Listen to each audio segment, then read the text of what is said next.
not just...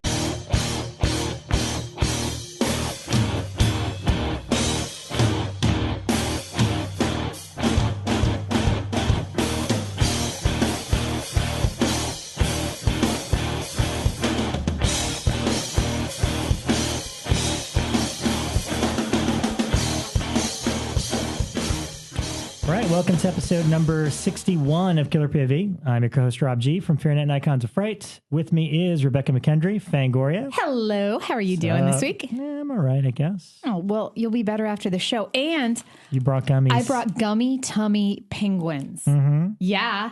And if this guy can put his beer down for long enough. Nerds. And I also brought chocolate caramel nibs. I don't know what a fucking nib is, but have some. They're tasty. What's a nib? Are you trying to seduce me? Yes. And when he brings chocolate nibs to anything. Chocolate nibs. I'm going to eat one. It's working. Nibs and beer. I got it. Yeah. Elric Kane, Inside Horror. I am. Now that is a name I haven't heard in a very long time.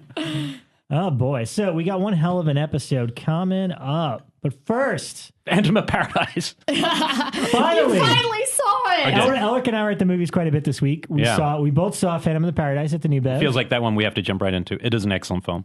You enjoyed it. From now on, my new to-go line on the show is going to be, Rebekah, you're right, and I respect your intellect, and I think you should be always correct. Elric, no one's going to watch or listen no one's gonna anymore, listen anymore if you say shit like that. I know. No, but it's really fun. It's a very outrageous, I guess. And here is my theory about me not liking some musicals, is that it's really so justified.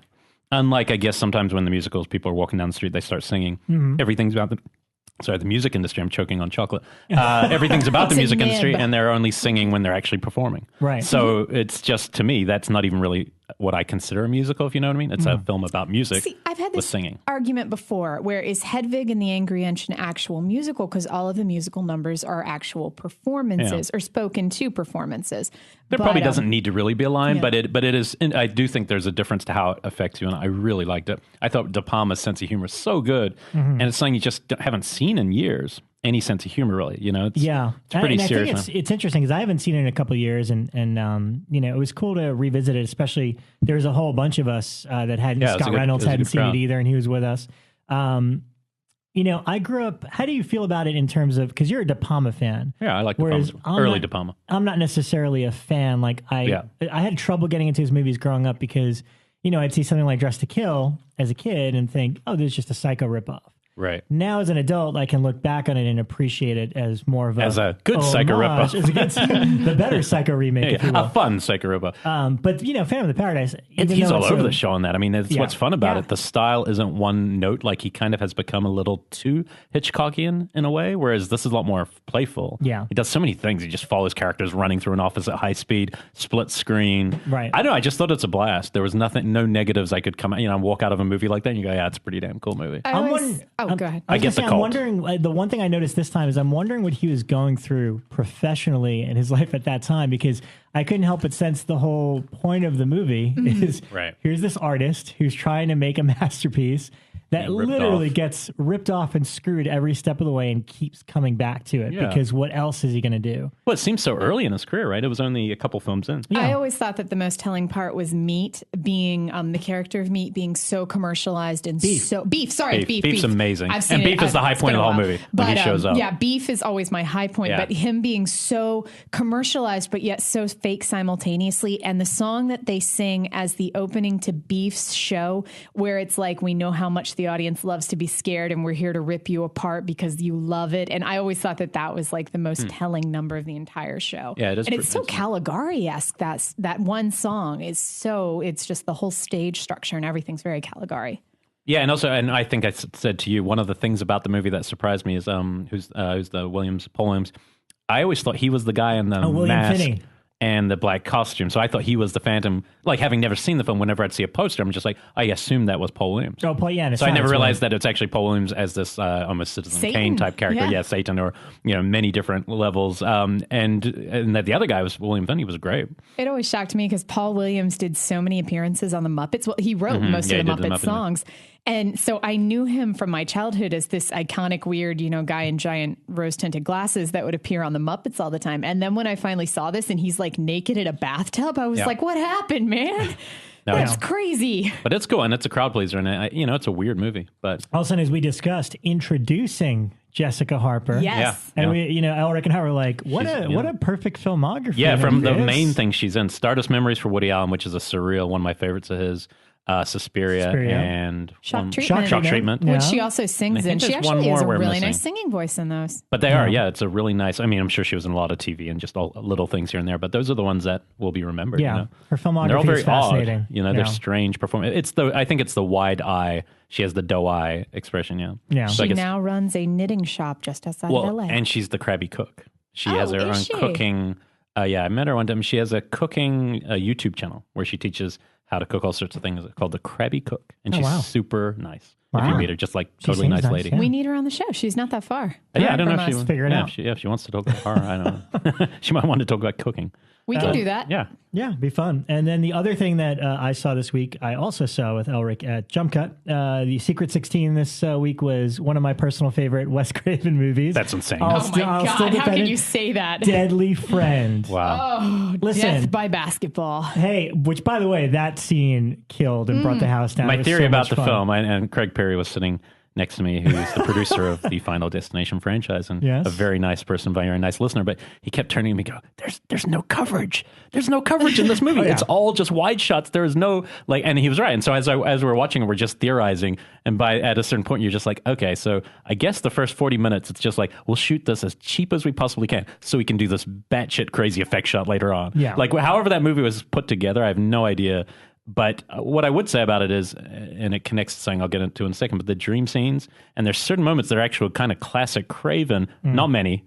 Most of the drama is very unclassic Craven. But then in a room that's saying starved for much fun for the first 40 minutes, when that basketball scene came, it was like people were almost cheering out of their seats. Yeah, it was like popping a balloon or something. It was, and then it became a lot more fun in the second half. Yeah, the second half was definitely a lot of fun. No, I mean, I loved it because I was probably the age of the kids when the movie came out. Right. And to me, I when I saw it as a kid, I overlooked the plot flaws of it. And I just liked the idea of like this guy being in love with his best friend and just doing anything to bring her back. And then of course the silly robot thing is kind of fun. But as I told him, the nibs. Oh yeah. The nibs. As I told Elric, to me, this is my favorite Christy Swanson appearance in any movie ever because she's young, she's pale, she's mute, and she's perfect. And she has Daryl Hannah makeup from Blade Runner. Yeah, exactly. Wow. Which is very nice. No, she's cute in most stuff she's in. But there's something about this movie that at times I'm watching going, this really isn't a very well-made movie. A lot of time, mostly for it seems like economical reasons. Like it's very. I mean, I can't think of many movies I've seen that where it feels like a TV movie. The entire time looks like it was shot for TV, but then these sequences, there's like 2 or 3 dream sequences, one with her dad where he stabs himself in the stomach with a little pipe, and then it starts spewing blood looking like an ejaculation all over his daughter. And so it's like it's doing like the kind of things that Wes does so well, but it's kind of out of place in this otherwise G-rated feeling movie. And then the crazy effects are really intense as it goes, and it's a strange movie, but I think it was a crowd pleaser, and I think it's, again, kind of like we'll talk about Death Spa eventually when we haven't seen it yet, but it's that there are certain movies that just, if you're alone at home watching it, because I have seen Deadly Friend at home before, and it didn't even raise my pulse, and I have to say I had a lot of fun watching it with a group of people. That's why we didn't come on Sunday night, because I mean, now with Marnie and everything else that's going on, I would have had to hire a babysitter. And I was like, I've seen Deadly Friend before. It wasn't that good. Right. It's not worth the $40. I'd have to pay a babysitter. So I'm going to pass.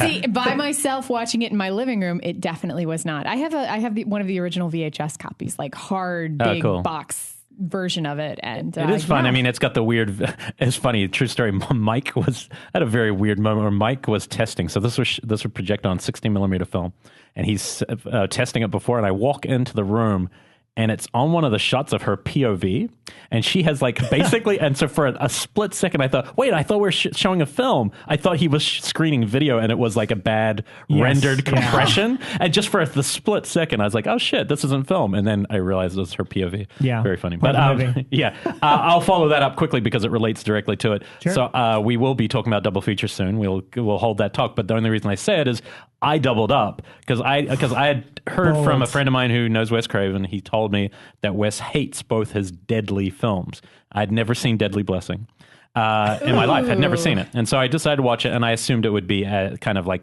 as poorly kind of maybe put together as Deadly Friend for some reason. What I'd say about it is, and I'd never heard anything good actually, the fact that it was out on Scream Factory was the surprise. We can ask them about it momentarily. But you know what? The funny thing is, for the first maybe hour, I was like, pretty bored. But I will say this, it's very well made. It's complete opposite of Deadly Friend in terms of technique. The technique is from start to finish really good. Wes, it's a great directing gig. But there's something about the first hour or so that I just wasn't connecting to. It's kind of bored. And then when he does, again, it's the same thing. These couple dream sequences. This felt like the test run for Nightmare. The 2 or 3 dream scenes in this film are like as good as Nightmare. I mean, the scene with Sharon Stone and these hands come onto her head and hold her back, and then her mouth, they say wider, wider, this off-screen voice, and she opens her mouth and the spider comes in.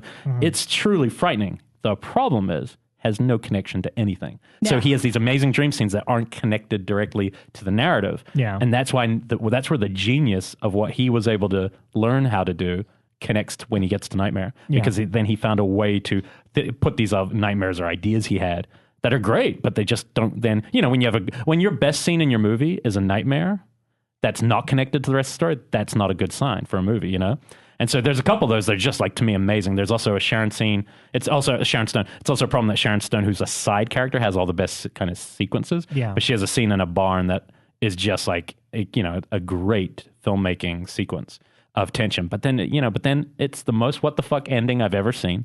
And it was tacked on. And the movie doesn't really have much that happens. I mean, it's about a little farm boy. It's about a cult. Yeah, and a cult or a religious sect. But then she's kind of got witchiousness to her. Well, I mean, it's about this group that like Mennonites or something, but they're not called that, obviously, probably for legal reasons. And then one of them has left that group before the movie starts and has married a city girl and has a farm next door, and he gets killed pretty straight away, and she wants to stay on, and then people start menacing her, and people start getting knocked off. The weirdest thing about this movie is that it's not really about the farm cult, and they're not the villains or the supernatural. Yeah. So by the time you get to the end of the movie, you go, oh, why is it even about them? Yeah, it's a whole different, like, weird supernatural twist. Yeah, well, it's this other person's nothing. I won't tell you the exact twist, but there's also something, I kind of wish I could, because there's also one of these weird gender switches, kind of sleepaway camp moments, which isn't earned at all. And I was like, what? What just happened? But at the very end, there's a last second ending that I won't say right now, just in case you want to rent it. I might actually, we'll talk about that. Might do something with my copy for people, but we won't say anything more. What I'd say is in the very last seconds of the film, there's a shock kind of twist that Wes didn't want, that they made him reshoot. That said, what I'd say about it, I actually really enjoyed it because it didn't matter, because the movie was crazy anyway. I was just like, who cares? That's beautiful. It doesn't make any sense. But the thing about it, you could tell, I think the writers on the extras talk about how expensive just that one scene was.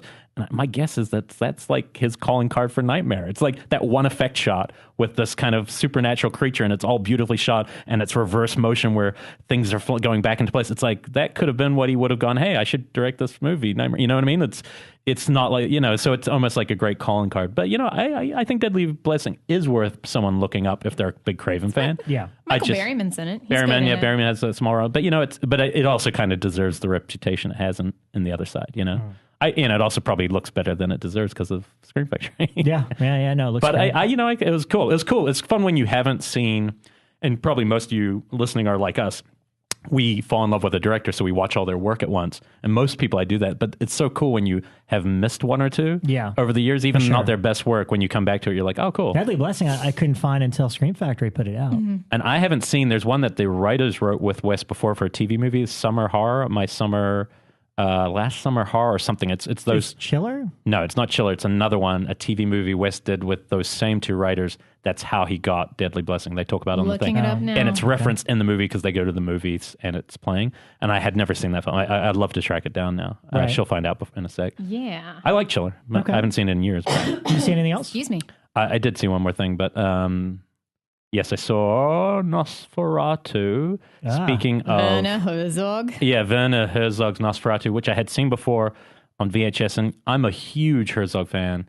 And that was never one of my favorite of his films because it's also kind of like him, in a way, remaking something that already is kind of like he in the documentary around it. He kind of goes, that's the most important German film ever made, and now I'm going to connect it to the new way. He's a strange fit for it. Like, obviously all the stuff with Kinski's amazing. I love Ajani. It's almost a comedy. It feels to me that there's some scary set pieces and beautiful, a lot of beautiful shots and moments. But watching it as it kind of comes off as this kind of, it's a weird tone because Kinski's kind of comic when he's running through the streets and pops his head out, and it's very, the pacing's very slow, even for my taste. So it is an interesting film, and and that's the Scream Factory release, a really cool bonus feature on it. It's just a very strange one, and I think for me, Herzog's so great when he's just like, doesn't have to answer to anything. Right. He just is making a movie from his head, and there's no rules to what he often is doing. So I think it's a very interesting film, but it's, I feel like I know that story so well that it's a strange version of it. But TV movies from Craven, we have Stranger in Our House. Something with summer in it. And then Invitation to Hell. Did he direct it or write it? That's what they said. I'll be able to find it because I'll look up those same writers. Anyway, Nosferatu is just out, I think, from Scream Factory, and I'm sure they'll tell us a little bit because they are releasing the whole Herzog collection, which to me is just like mind-boggling. I have it on DVD, but not this new one. So. And Bekah, what did you see this week? Well, continuing with the weird stuff that we've never seen from Craven, I won't say who, but a prior guest of ours and I got in a discussion over Facebook about Craven's pornography years. Okay, yeah. And so he sent me links to Craven's porns. Oh. So I watched them. And I have to say, there are so many. Is he in them? I think he plays a character in one of them. Somebody told me. There is. I don't even remember what it was, but he definitely had a cameo as like janitor. One of our first guests, what guest is the Street Trash? That's episode 4. Episode 4. He is good friends with Wes, and he has some of the only stills of Wes on set making those. Really? And he hasn't ever made them available for a book. And so a lot of people, because he probably thinks Wes may not want them out there, but somebody was telling me that on the weekend, weirdly enough. Wow. There were definitely moments where you would be watching it and suddenly be like, oh my God, that is so Wes Craven. There were like moments where things were oozing out of a phone. And you just kind of knew, in the film, it was obviously because it's a porn, it was something else. But it was a very odd nightmare moment where you just saw where it came from. So yeah, I got to check those out. So they're pretty fascinating. And then also, I'd mentioned it before on the show, but Gravity Falls was the actual disc was given to me by Cody Jones, who is one of our regular listeners who thought that my daughter might like to check it out. And I think he gave Elric a copy too. I watched the first episode. And the disc that he gave us had the first 6 episodes. Well, I was like hooked after that. So I ended up buying the whole first season off Amazon, and it just gets smarter. And I swear it's like my new favorite show, and it's made for kids, but it's just so genius. And there are just Are those shows really made for kids? They can't be. I don't because think the references are too they're big. talking about guns and shooting people, and but also they have like film references that are like assuming you've seen Twin Peaks or something. Yeah, there are definite references. And there was something there was one that was on last night that I was watching where they'd referenced like a couple of 80s TV shows, and I was like, there's no way kids would get that. Even it's on the Disney Channel, but there's no way kids would get that. And so I just can't recommend Gravity Falls enough, so much so that I think we're actually going to do something on it in Fango or some Fango derivative, just because I think it deserves it. That's all your fault, Cody. I know. It's just such crazy. a smart show. It's just Twin Peaks for kids, but more for adults than kids. Wow. So definitely check it out. And young at heart. Yeah. That's how they call them now. And then the other one that I checked out this week is not technically a horror show by any means, but I swear it is because it follows a horror movie format. River Monsters. I watched the entire 6th season of, and it's a reality show about Jeremy Wade who goes into the, Amazon to try to find these river monsters and everything. But when I was watching it and totally addicted to it and couldn't figure out why I was so mesmerized by this, I realized that the setup of it is exactly like a horror film. And then at the end, you get the big monster payoff. So yeah, that was my revelation on river monsters. And otherwise, I didn't get to watch too many films this week. I have Oculus waiting for me, so I'm hoping to watch that one soon. Yeah, I think all of us are kind of... Yeah, you know what? We should try to watch that one at the same time so we can all talk about it in the same, because I've heard such divergent opinions that it might be a fun one for us to all. Well then, Friday evening at my place, guys, we will watch some Oculus. Have we ever made it to a Friday evening at your house? Yeah, you guys have yet to You need to go for like over. Monday night at... I can do Monday night too. Monday's possible. Yeah. Really, really quick before we bring our guests on, I just wanted to follow up on last week. We had a lot of fun doing the horror anthology stuff. That was a great show. Oh, yeah. It was just great, kicking out titles and hearing titles from people.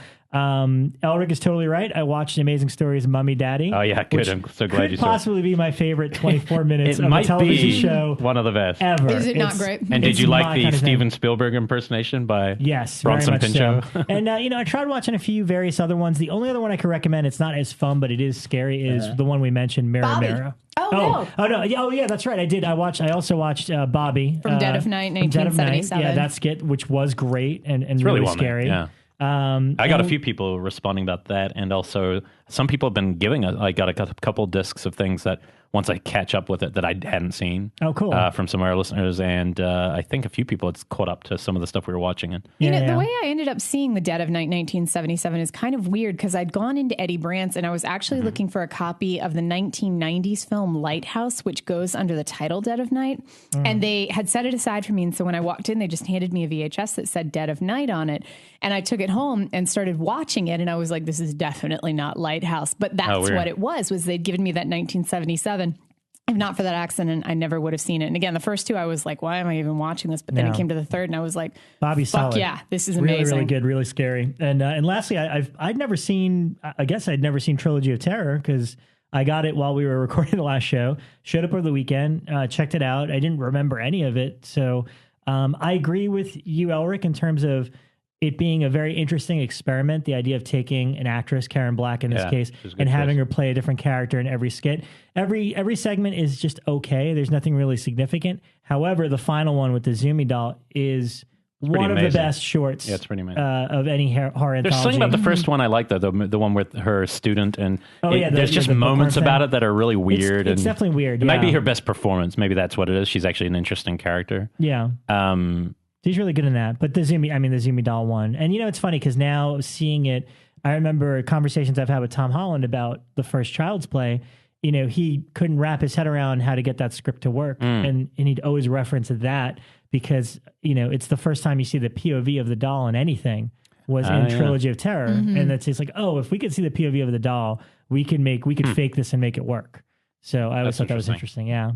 I do want to do a plug. When there was obviously this awful event that happened this weekend there was a shooting in Santa Barbara, and there's a lot of stuff hitting the internet about misogyny in films, and a lot of it to me, is just, it's great that there's a reaction to something that horrible happened, but then it gets into everyone blaming media, and I just tune out.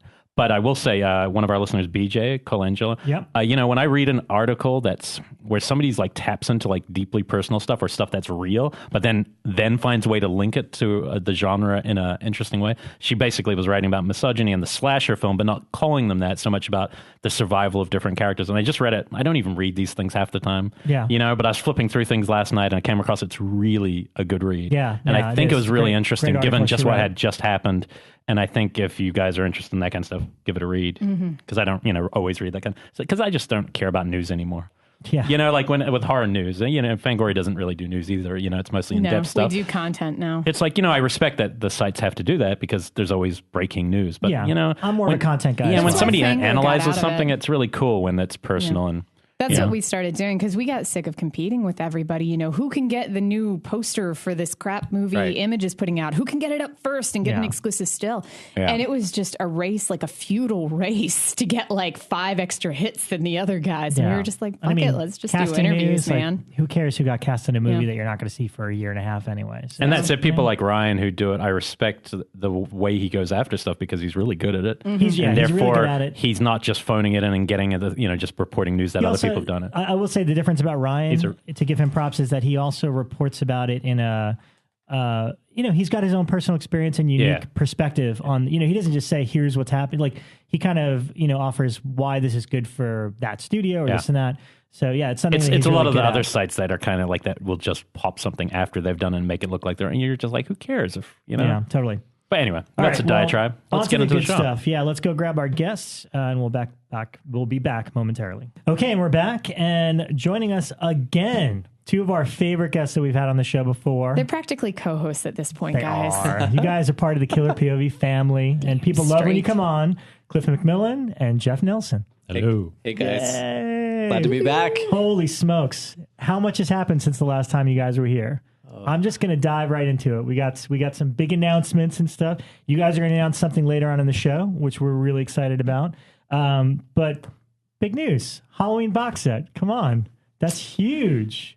Yep. How does something like that come together given rights? And I mean, I'm sure a lot of people are very curious how you can even begin to put things like that, disparate elements, franchises that have gone in different directions to back together again. Yeah, it wasn't easy. I mean, it took a while. I had been talking to Miramax about another title for another box set that will be announced later.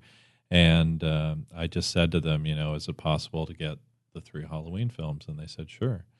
And it just so happened to be that Anchor Bay was thinking about doing the same thing, and Kevin Kasha put myself and Bob Salowski together, and that was it. And it was born. So there's no resistance there's no particularly difficult titles. Interesting. This seems like one of your easier ones. I hear the backstories of the trials and tribulations you guys go through to get films. Yeah, I mean, it did take a while because it's a lot of parties to agree,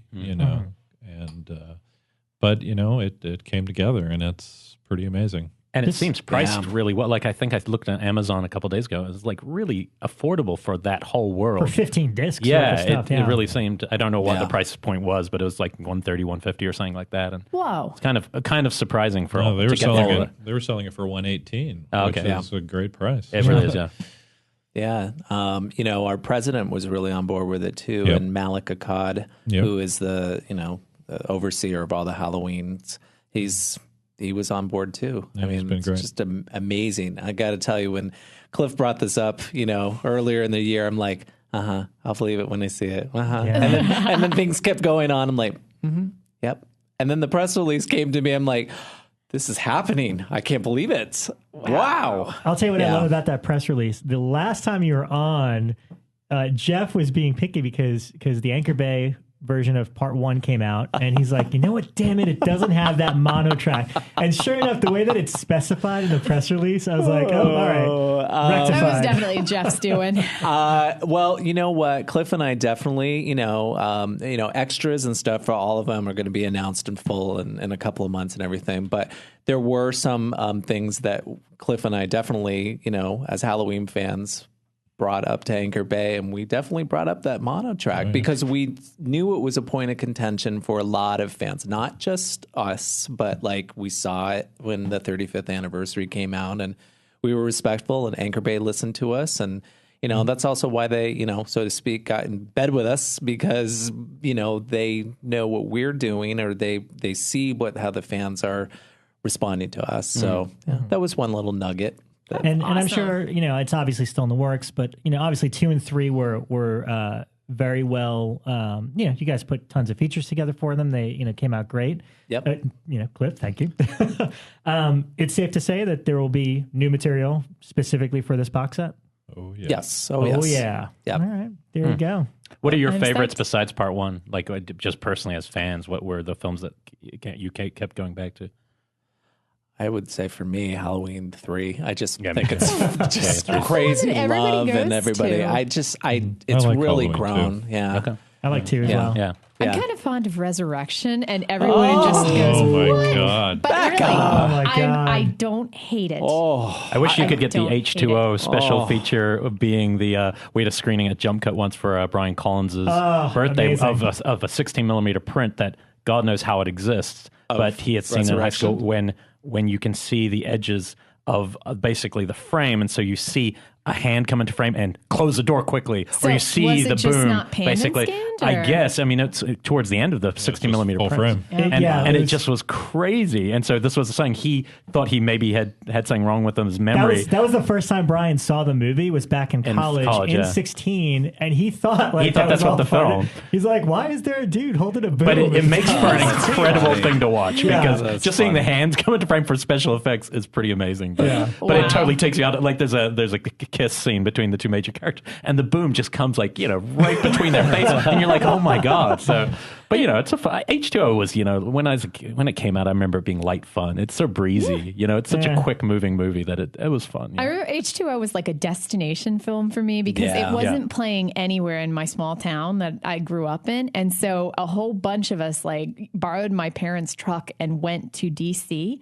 So it was like this big excursion to go see it. And the movie could have sucked balls, but it was just because we built so much up about this hour drive to get there. And it was amazing because Halloween was back. And I hope it films was are still like that for fucking people. I have no idea. I've lost, I feel too old now to know if it can be an adventure to go see a film. We're angry and old. And I mean new films. New films. Old films are still an adventure. We had an adventure that I'd never seen Phantom of the Paradise, so I rectified it this weekend at midnight. I'd avoided thinking it was like It's a really- musical I wouldn't like, and then it's not really a musical in the sense It's they making it to sing. Sunset Boulevard really a No, destination. no. I'm talking about like an adventure, like going to a movie being like the thing you're looking forward to for a couple of weeks. Yeah. You're planning with Okay. friends. Nowadays, it just feels like. I mean, a lot of times it feels like product that's coming out in theaters, and people just go to every new big movie. true. But I don't know because I'm not 14 or 15. It's. Yeah. I'd love to know if that sense of adventure is still there, because it definitely was for ours. Even the big blockbuster movies, like I go and see most of them, but I always forget. I'm like, oh, is X-Men out yet? Oh, okay, yeah. Yeah. See, I I guess do I'll that. see it I this forget weekend. when everything's coming out, and maybe it's just because I don't have cable. I always assume that's why, because I don't see previews. I just see internet ads. Yeah. But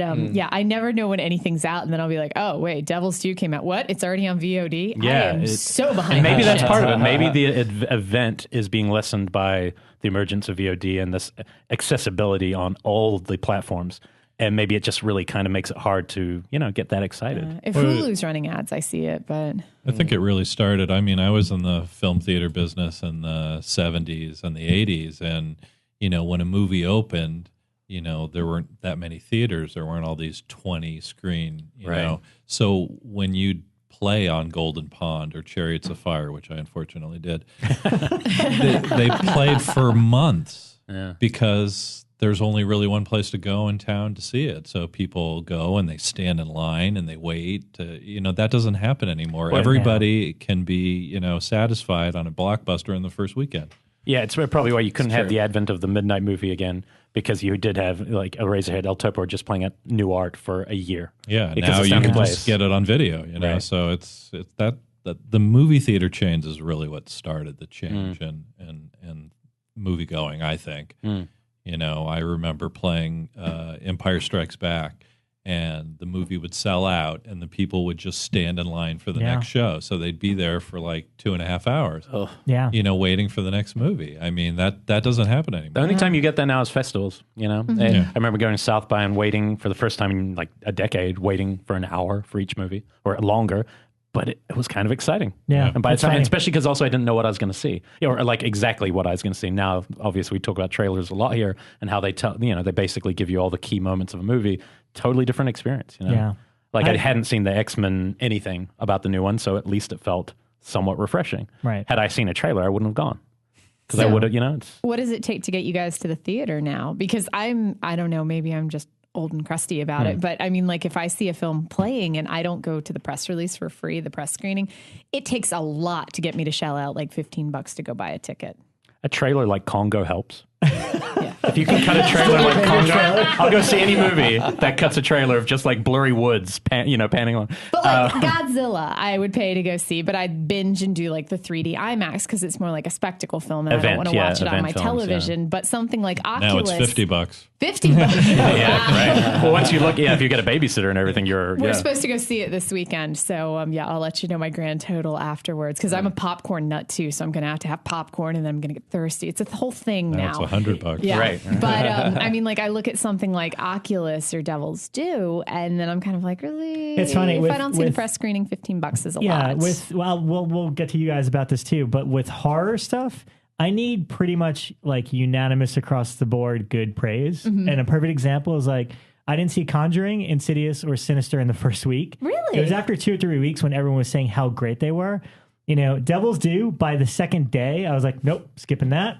Oculus, split down the middle. So I'm like, that's not a $12 gamble. And Michael Williamson loved it. So that was like that kind of makes it questionable right there. Yeah, but if I hear enough positive, like almost unanimously about a certain title, then I'm like, all right, then I guess that one is worth my $15 or whatever. But that's sad too. You know what I mean? Like for me, Under the Skin was like, for me, like an exciting revelation of a film, and not for everyone, but for me personally, I didn't see anything about it. I knew it was Scarlett Johansson being weird, and I sit in a theater alone with no one around and go, this is an unsettling, weird experience, and I love every second of it. Wow. But I also knew it wasn't going to be for everyone, and that was fine. But had I heard too much about that, I would have probably, had I heard, oh, this is just stupid and boring, I might not go to that movie. And I needed to just get there and see it for myself, you know? I don't know. Is that changed? Because maybe it's just because I am older, but when I was like 15 and 16, I would go see every horror film that was in the theater. It didn't matter what the review was. I didn't read it.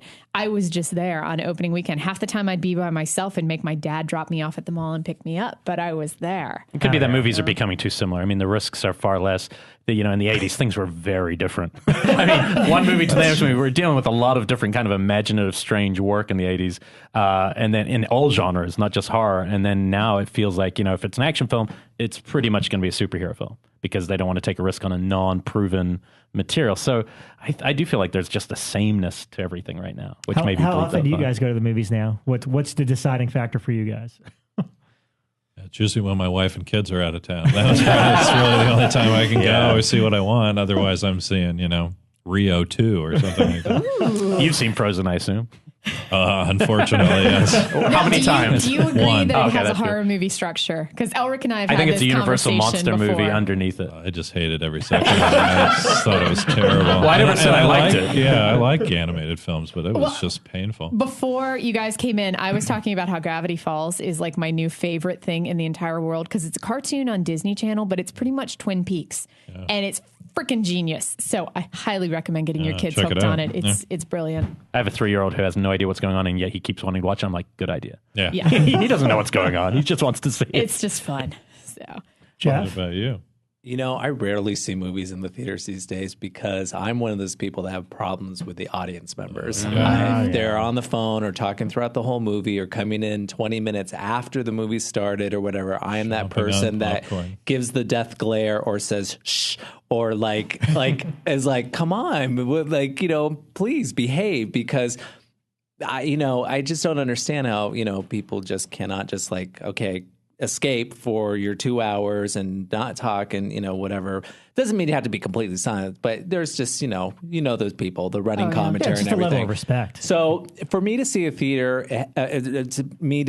movie in the theater, I would say it has to have some good word of mouth. Mm-hmm. Or it has to be a concept or content that I'm like, okay, I'm definitely making destination for it, but it's far and few in between. I did just see Godzilla this past weekend because of word of mouth and because, it's a big screen movie and the special effects and everything like that.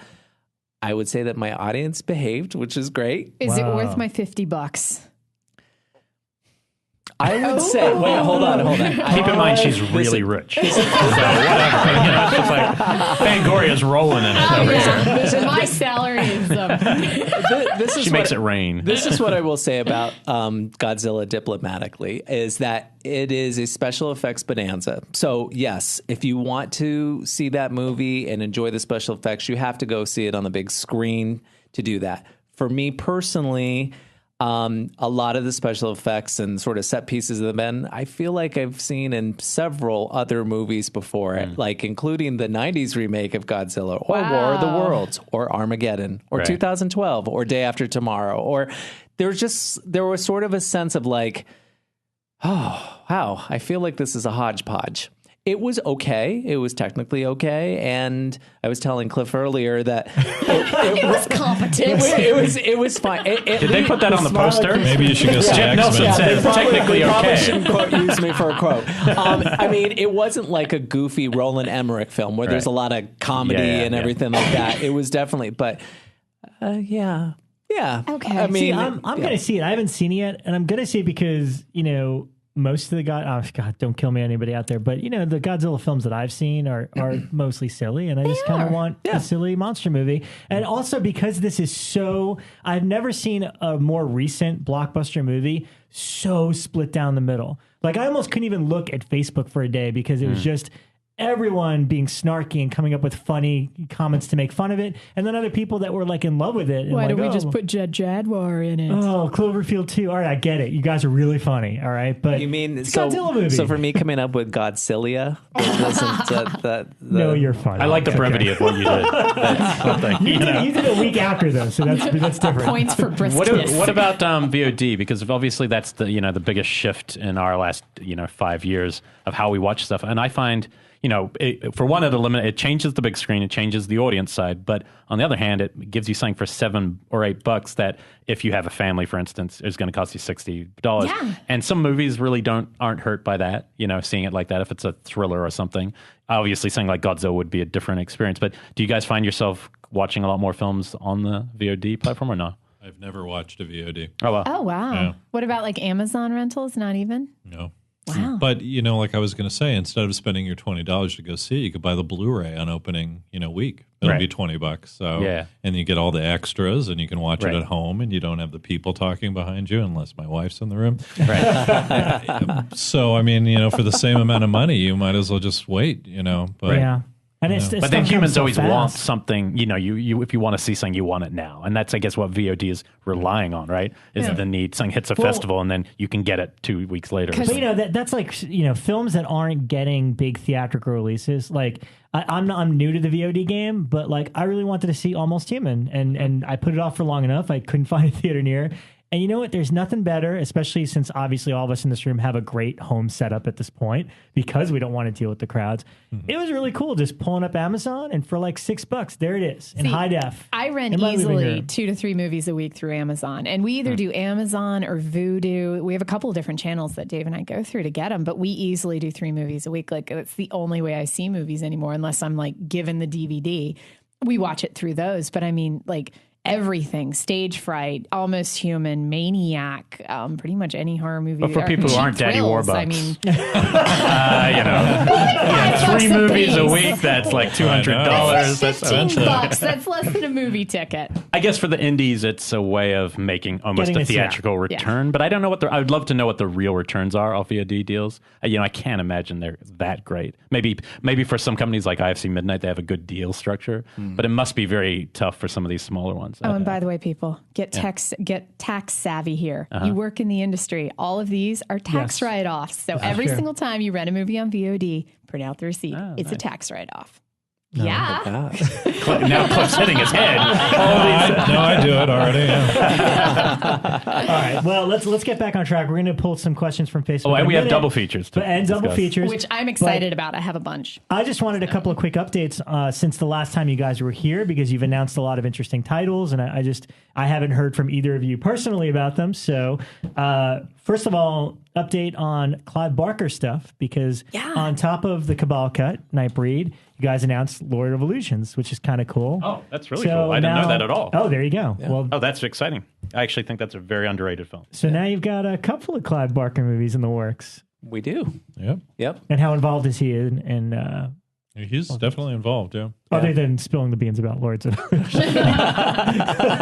He's Clive Barker. What can you do? But we can't do anything about it. No, he's been great. We haven't shown the artwork yet for both Lord and Nightbreed, but he signed off on them. And again, having Clive Barker, an artist himself, to sign off on the artists that Cliff and I commissioned for these 2 films, it's the best compliment that you can possibly get. So that's cool. That's Being really that he's good. An artist. Yeah, totally. So yeah, we do have, we've had a lot of people asking specifically about Nightbreed, because it was at Comic-Con last year where we said it was coming for this year, and we've been telling everyone fall. I have nothing to give you concrete here other than saying that we will be doing an announcement in June or July that will give basically the full scope of it. Cool. All I can say is that Cliff is definitely rolling up his sleeves on this particular title, and has good people on it doing extras. And yeah. I thought I read, were there more original elements discovered for it? I thought I read that somewhere. No. Or something like, no, just, okay. There's a mental asylum in Argentina. Chances are good. We found Joan of Arc and Wicker Man there. We're good. But it is amazing what eventually will be found somewhere, years after we're all gone. It's so bizarre with film. And really quickly, just most requested titles that you guys finally are doing, Motel Hell, Without Warning. Yep. Legend of Hell House. These are all cool ones. Did Without Warning ever get a DVD release? Never got a VHS release. This is a first time. I own like the ultra bootleg because I have it on Blu-ray. Yeah, you have it. Yes, it is. I bought it at a convention. There you go. Yeah. Motel Hell's actually a really quite a beautifully shot film, which I never, when I was young and might have seen it on VHS, I remember going, oh yeah, it's kind of this dirty, grindy. But I saw it at the Arrow, their all-night show, like maybe 2 years ago. And I was convinced I was looking at a DCP because it was so gorgeous, but that somebody said it was really claiming it was a print. And it's like, if you see it cleanly, it's a beautiful looking movie. Like, with the heads and the grass and just the lighting. Nice There's a lot of colors in Motel Hell, which is really good. Yeah, it's one of my favorites. It's really a very fun. I think we're hoping that we, through a friend, to talk to the director closer to the time. So we'll see how it all works out. Yeah, the new artwork's pretty. I think it could be one of my favorite pieces you guys have done. Is the Motel Hell art. Nathan Milliner came through on that art like unbelievable. I got chills when I saw it. Like the drafts come in, and I was like, all right, this is perfect. The big guy with the chainsaw, pig all. I just pig head. Yeah, can't get any better than that. Have you guys ever had to, and without saying who it was, but have you ever had to just like kill the art because it was just, and go with a different artist because it just wasn't working? Yes. Okay. That happened once, unfortunately. So that's pretty low. That's a low attrition rate. No, it is, but it was a hard lesson to learn, and sometimes you have to, I was the person involved in that, you have to listen to your gut. You have to sort of also sometimes remove your fan love, your personal fan love for the film, and sort of kind of, maybe admit if you made a mistake. So yes, that did happen with one. And there were, this, Rob, Psycho 2 and Psycho 3 were commissioned from an artist, and drawings did begin, but we could not move forward with them because Universal, the studio who has the Psycho films, there's a sensitivity to the Norma Bates franchise and the basically Psycho franchise that Universal is pretty big on. And we didn't know that going into it. And, so there was some. Interesting. Yeah. So in some cases, the studios you license from have to approve of. They always have to approve our artwork. All of them. All of our licensor, everything like that. So it isn't just us. But I will say, with the exception of Psycho 2 and 3, we rarely have any pushback. We've got, they're on board. They see it. They tell Cliff, wow, this looks cool. So they're, they let us do our things. I want you both to know that I approve of your Slumber Party Massacre artwork. One of my personal favorite movies of that decade. I just bought the soundtrack on vinyl recently because I think it's but I was very excited about this. I wish we could take credit for that artworort, but it was the theatrical poster. But I'm just telling you that I am approving, so you don't have to go back to me just in case. Let's talk about that title for a Actually, you know what this is? I just think it's a really terrific movie. There's just some quality about it. I know it's probably the qualities that you don't like or don't get about it that I love. Here's where you guys succeed. I still don't like the movie. But I'll be damned. I bought that goddamn Blu-ray. I bought the soundtrack. I can't. Well, I think I made you kind of buy the soundtrack, and it's an amazing soundtrack. It's one of those soundtracks. So when I was young and I saw that film, I remember thinking, I must have something wrong with me if I thought that was a great soundtrack. There's no way that's a great soundtrack. And then I see that this company, Death Waltz Records, is putting it on vinyl, and I felt so justified inside. Like, it really was a good. You could put that soundtrack on a different horror movie, and it would totally work. It's very eerie. It's a very strange soundtrack. Interesting. For Cassia If you're Tone. a big fan of Slumber Party Massacre, please check out the new Gore Zone. Oh, cool. I can't say why, but I think you guys know. I like part 2 as well, so I'm just saying, I'm a fan of that With the subject. drill. But that movie We Need to Talk About Kevin? Have you heard that film? Yeah, Yes. that's the Tilda Swinton one. So I have my own topic tonight, and it's called We Need to Talk About Final Exam. So I'm very glad. My weird relationship with Slumber Party, I wanted to lead into Final Fantasy. So I am away at... there's backstory here. Yeah, there's backstory here. So I am away at... What convention was I at? I was in... Not the one I was at. I was at No, because that was Texas. I was at the Stanley Film Festival. That's right. So while I'm gone, I ask Elric to come get my mail and water my plants.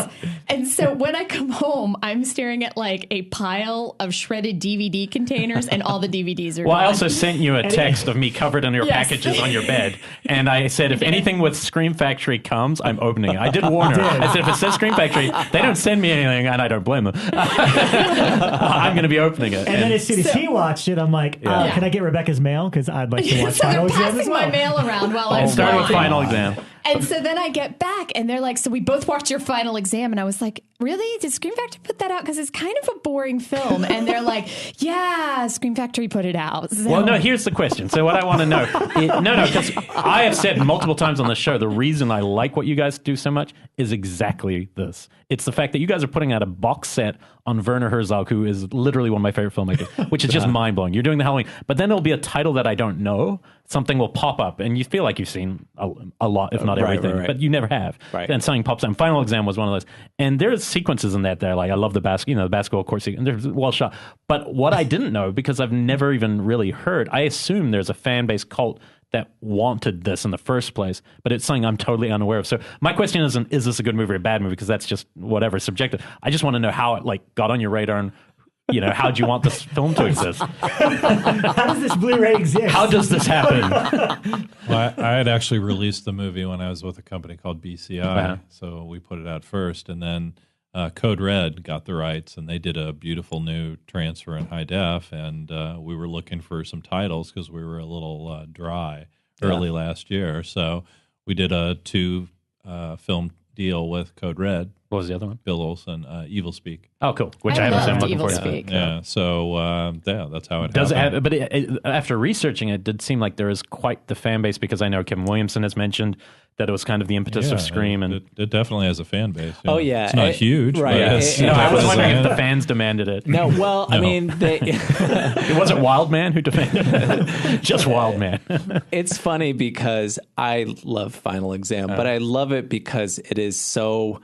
Well, by the numbers slasher film on some levels. I mean, the score is a complete ripoff of Halloween. The killer is like, spoiler alert for anybody, there's no backstory. It's the least motivated in the history of cinema. It's the only killer I've ever seen in a slasher film that's like, we have no idea who Not you even are. one line on the radio saying anything. somebody has escaped or anything. It's just, nope, there's also killing people. There's also stretches of boringness, you know, where you're just kind of like, okay, it's slightly is anything amateur going on? Yeah. But are these weirdly casted people that have weird dynamics with each other that you watch and you go, I showed it to a friend of mine who had never seen it, and it's kind of like, I subject him to a lot of stupid horror films, and we were laughing all the way through it because we were just laughing at just outfits. And Radish, let me just say, they're probably one of the best nerds in horror film history. The guy with all the movie posters on his wall? Yeah, it's a good character. Well, there was a charm about the,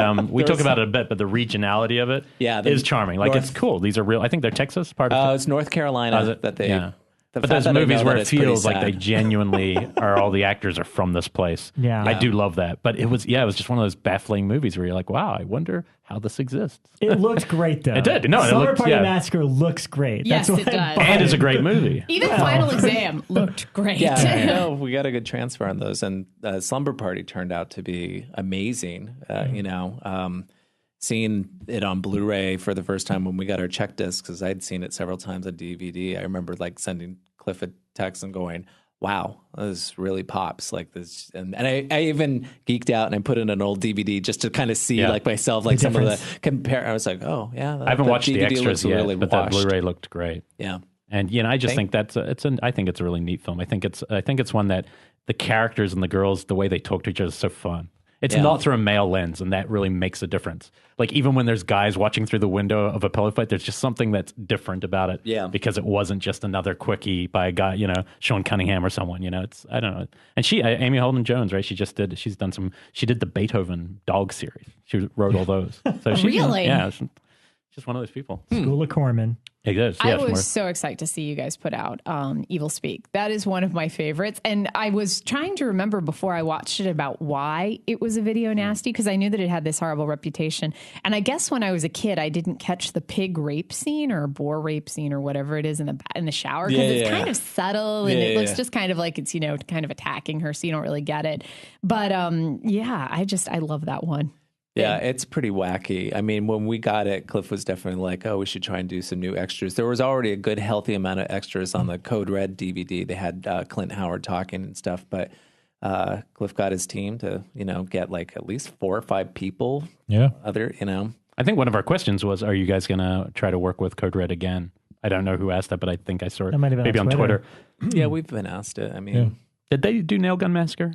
Yeah. I saw your comments about that. That's hilarious. Nail Gun Massacre is like what we're talking about with Final Exam, something that the ineptitude and the... Nail Gun Massacre. I saw your Facebook comments. Final Exam is up here and like good... Nail Gun Massacre is great, but it is bad. I mean, it's an experience. Bad, yes. Again, a film that really benefits from an audience. That film. I'm sure. Was Nail, and I am probably wrong on this, but was that one shot on video? Yes. Okay, I am not. Okay, I thought I remembered that. That looked great on Blu-ray. Yeah. Wait. I'm sorry. It was not shot. There is a film quality. It's not like a Sledgehammer. Remember that movie? You know what? It's hard to know. It probably is film. It's cheap. Either way, it's really cheap. It's cheaper than a chainsaw. Okay. But no. So the answer to your question about Code Red is we don't have a deal in place with them now. We would never rule it out, but there is no. He's doing Blu-rays now himself, so I'm sure he'll do them now going forward. But we need to talk about the biggest one that I am really excited about. Tell me about Leviathan. Oh, boy. Come on, guys. Quit out holding of out all here. the titles that we have coming up, Leviathan. And this one. Yeah, she's into Sea Beast horror. Lake Placid? I love my Sea Beast horror. That's kind of my big Is this the start favorite. of a new trend? No, it's always been a trend. No, I'm asking them. Oh, yeah. Sorry, I thought they were... Did you suddenly like these? No, guys, you've known me for longer than that. You put out all of Becca's favorite aquatic horrors. I think that is the question. I deserve my little letterhead of Rebekah McKendry. Dagon's next, if you really want to impress her. McKendry's aquatic horrors. So, yeah. Okay, Leviathan, right? Did you get special features? We're still working on it. Okay. The director's deceased, right? George P. Cosmo. Yeah. But his son made Beyond the Black Rainbow. He might be a good interviewer. Oh, yeah. His son is a big cinephile, and the word is that Beyond the Black Rainbow was financed by a residual check for Tombstone that his father had received after passing. And so he just used this one check that his dad received to make this out there amazing, strange check. Yeah. It couldn't have been bad. But he's an interesting director, George P. Cosmo. I always thought, he's good at action director. Seemed to do very different movies, movie to movie. I don't know much about him personally, except he has a Greek name. Leviathan wasn't always people's favorite of the aquatic horror, because there was like a swath of them that came out in like 1989 was the year of them, because it was like Deep Star 6, The Abyss, and that one, and Lords of the Deep was somewhere around there too. Oh, it was? But that one may have been a little bit before or after, but that was definitely they were all in this kind of area. And but I always love Leviathan just because it had kind of the most batshit crazy monster. It's the most monster movie for sure. And it had the best effects because it had like the giant leech thing and the weird shit crawling around in his arm, and then the monster that was literally made out of people parts. Yep. And the Weller effect. Very the thingish. Yeah. Anything with Weller is improved. That voice can do anything. I think. He can do anything to me. Cliff has extras planned, but just to manage expectations, it'll be a little on the lighterish side. It's not a collector's edition, but can Bekah be part of a commentary is what she's getting at. Can there be a killer POV commentary? I haven't done it yet. But that's definitely that. And tell me about Lake Placid, because that's another one that I always look at as like this perfect film. Like I forgot. It's funny and it's horror, and I remember thinking it was wonderful. It's got Betty Betty White. It's another Steve Miner film, right? Yeah. It's one I liked at the time, but it didn't like, it's one I haven't revisited. I didn't even know they were making sequels. And then somebody recently told me how many sequels had been made. Yeah. And I could hardly believe that film spawned that many sequels. But I remember it being more like post-Scream, and it was comedy, largely with horror elements, right? But it was very smart about it. I remember that it wasn't like, slapsticky. It was smart. Like the dialogue was what was smart about it. Yeah, it's written by David E. Kelly. So, okay, that's right. In the Ally McBeal kind of post, right around then. It is very funny. Oliver Platt is wonderful in it. Mm-hmm. When is that one Brendan dropping? Gleeson. July 8th. That's cool. Yeah, that's July one of those ones that I know I saw when it came out, but I remember nothing about it. So I'm actually looking forward to revisiting. I mean, you guys do a couple titles like that where it's like, I remember that movie sort of. And then it's like, all right, well, I'll just, check out the Blu-ray when it comes out. It's interesting hearing you guys. Whenever we come on the show and we talk about the upcoming slates that we had, there's usually like one that resonates differently with you. And that's what I do like about our brand is like, maybe not everybody loves Leviathan and maybe not everybody loves Final Exam. Say that. No, but I'm just saying, but I'm glad that we have a variety enough of titles that can hit different people's like sort of like, oh God, I love this one. Thank you. Well, and also you're an offshoot of a company that really is all over the place. I mean, literally does like with Shout, you look at Shout stuff and goes, they really are everywhere. Yeah, exactly. And so it helps to have my daughter's definitely watched Equestria Girls quite a bit. So thank God for the Shout Factory, My Little Ponies, and my husband loves some Gary Shandling. So we just have the whole range of your guys' collections. That's How did you guys get the Herzog collection? Because there had been a DVD, not an entire collection before, but we're talking about there was a white box set, 2 different box sets. One is the Kinski films on DVD, and the other was like his documentaries and other films. I was just watching to see when it looked like it went out of print, and the minute it went out of print, I contacted his website, and the films were available, and so we worked out a deal for the 16 movies that we're putting out. And are you making any new content for that big box, or are you just... No, unfortunately. Because they have all the commentaries already. Do you get those commentaries with it? Yeah, all of those, plus we got a handful of ones from a German release. So, like on Nosferatu, he has his English commentary, and then there's a German commentary as well. But Werner was making a movie at the time, and then he was going from that movie to another movie, so there was no way we could do anything new with it. Yeah, I mean, he's making a major Hollywood production right now, which is so... It's like they're saying... I was watching Nosferatu last night, and it's just amazing to me. I think there's no filmmaker I can think of on earth who's kind of made the trip from the art house, German New Wave cinema, and then he moves to America, and you're like, really? Herzog in L.A. is the unlikeliest human to live in L.A. And he talks about like he loves L.A. because it's the place where the image died or something. You might as well live where the gravestone is, or something crazy. And then he like makes things like Bad Lieutenant 2, and you're like, oh wow, this is really strange and outrageous. And now he's making this giant movie with like Nicole Kidman and the desert. That's what he was shooting at the Amazing. time. He was like in it could be an Morocco. Oscar film. But he deserves that, because you go back to things like Fitzcarraldo and you go, this is a guy who on a scale level just never looks down any challenge. Burden of Dreams is probably top 5 things I've ever seen. If you've never seen Burden of Dreams and you want to be a filmmaker, you watch this movie. It's not by him, it's about him, by Les Blank.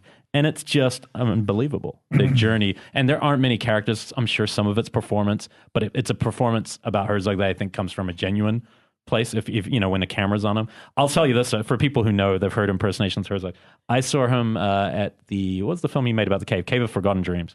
And he comes to a screening at AFI. And, you're always wondering, I wonder if the director's really as outrageous. And there's a lot of stuff about his films, whether they're truthful or not, the documentaries.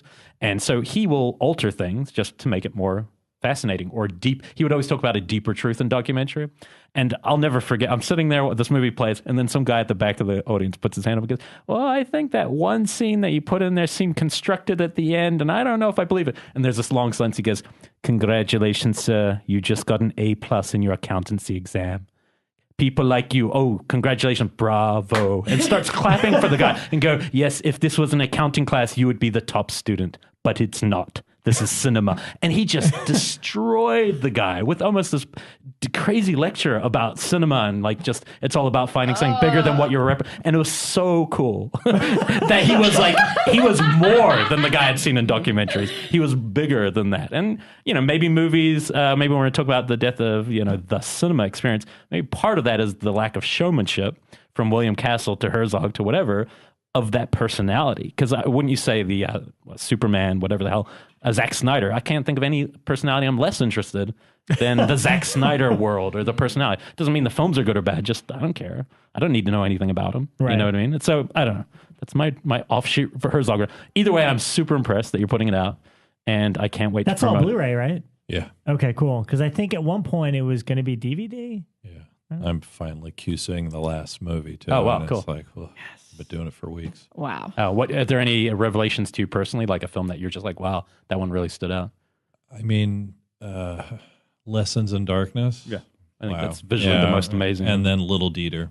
Oh yeah, I really need to watch them. Fata Morgana's really good too. Yeah, I mean, I hadn't seen all of them, so it was pretty eye-opening. And for horror fans, like some of them, they have a tone of dread. They're not horror films. That's unparalleled to horror work. And Nosferatu doesn't have that. Yeah. Ironically, it doesn't have the horror so much. It's almost funny. Had never really seen a lot of Herzog. Like, I was familiar with him from film school and everything. And there was the show that used to be on a couple of years ago called The Mighty Boosh. Oh, yeah. Yeah. Okay, yeah. There was this one episode where they were... this guy was almost being like a Herzog caricature where he was like, I tied 9 cameras to a dead swan and shoved it into a crowded grocery store, and the footage was amazing. And you could tell it was parodying him. And so Dave was then like, that's it, we're watching Herzog. And we watched Nosferatu. And after that, I was kind of like, okay, I don't know if I want to see it I mean, anymore, it's also one of the least Herzogian films. Things about him.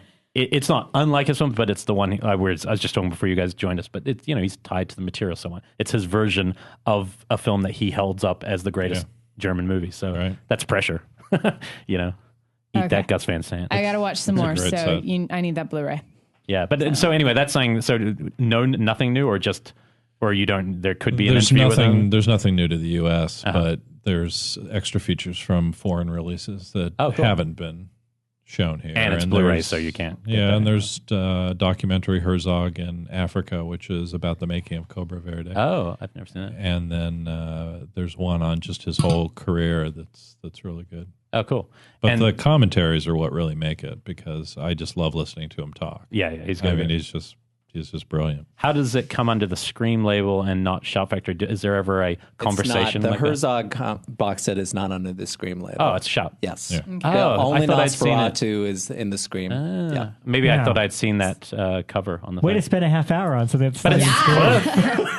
But Cliff's responsible. And from what you guys have said, these sound like they have horror nuances. Even I if think they so. aren't I think tonally. films. I mean, it's just amazing filmmaking. It really is. I mean, he just gives it his all, and he's just an amazing person. The idea of dangerous filmmaking, taking risks, which you can see on screen, is yeah.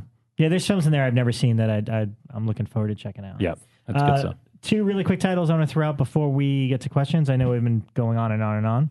I have to mention Pumpkinhead 1 and 2. And I'm excited because Pumpkinhead is one of those titles that I check like every 2 weeks, being like, it's not on Blu-ray yet. I could have sworn somebody put it on Blu-ray. So when you guys announced it, I was totally stoked. And I can't wait for that one. When is that? I would love to see that again on Blu-ray. That one's in September. You need to do a screening of that one. I've always wanted to see it on the big screen. Yeah, because I don't remember. That was a theatrical feature, but I don't remember ever seeing it on the big screen. I remember watching it at my babysitter's house, and it scared the shit out of me. I was really young then, too, but yeah, that one scared me. Stan Winston Monster, right? One of the best. Yeah. And directed. And Lance, I assume you guys get interviews with Lance and stuff, or? We're just starting production. Oh, okay. Well, our friend wrote the book up with him and can call. We have an in. We have a very good in with Andrew. If you guys need it. And I know he's really proud of that film. Yeah. It's actually so much so that he makes fun of 3 and 4, even though he did those. But it's where, those horror films that with grounded emotional stories I find really rewarding, and I think, where you actually believe that somebody was upset enough to actually unleash a monster, or it's rare that those actually exist, but that's a good one. Yeah, it's I don't remember sequels at all. I don't know if I've seen them or not. I like 2 a lot. The original so much because it was ultimately just a monster on the loose film, but it had a culture behind it that was different. Mm-hmm. It wasn't just like, monster loose in a city. It had this interesting culture and an emotion behind it that made it really good. Yeah, Lost is a powerful one for horror, I think. Mm-hmm. Yeah. What are the other ones that are already out there? Because I didn't look just before because I'm a bad host. What are some of the titles that are popping right same time as Leviathan? I know Sleepaway Camp's coming up really soon. We're sort of in the beginning of our sort of big summer fear thing.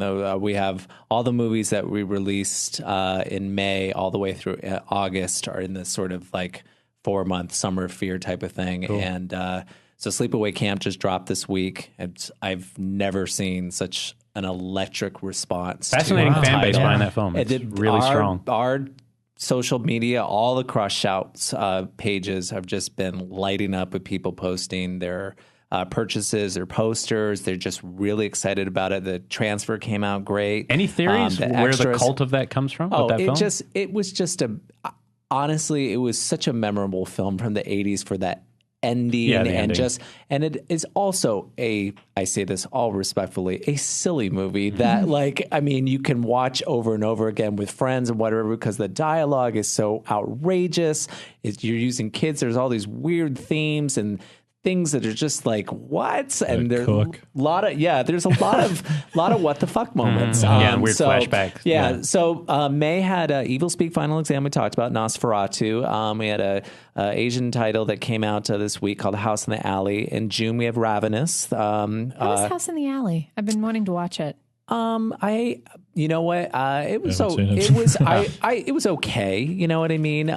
This was a first Vietnamese horror film. It was popular there, right? I think I read an article broke about like it. box office Yeah, records and did everything like that. We acquired it, on pretty low, I believe. Yeah.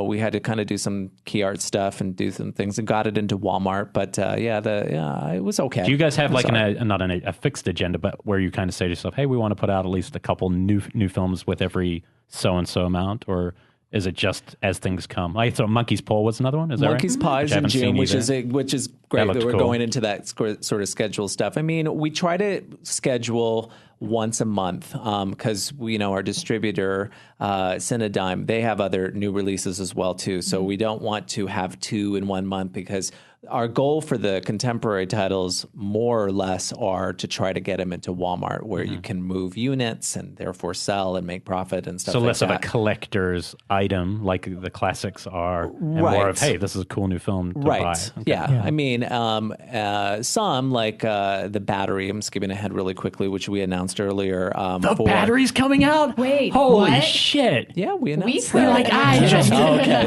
No, but I haven't heard anything since, so I'm still excited to know what's happening. But that one will be able to appeal to 2 camps, like the people, the horror base that really embraced it last year and all the press there, and then new audience. But so I would say that would be right, Cliff. The contemporary, probably one a month. Yeah. One a month. Cool. Try to. There'll be certain. I'm glad months. you guys are doing. I'm just glad as a fan of new films that you're also doing. November and December are generally months that we stay away from, because those are the fourth quarter.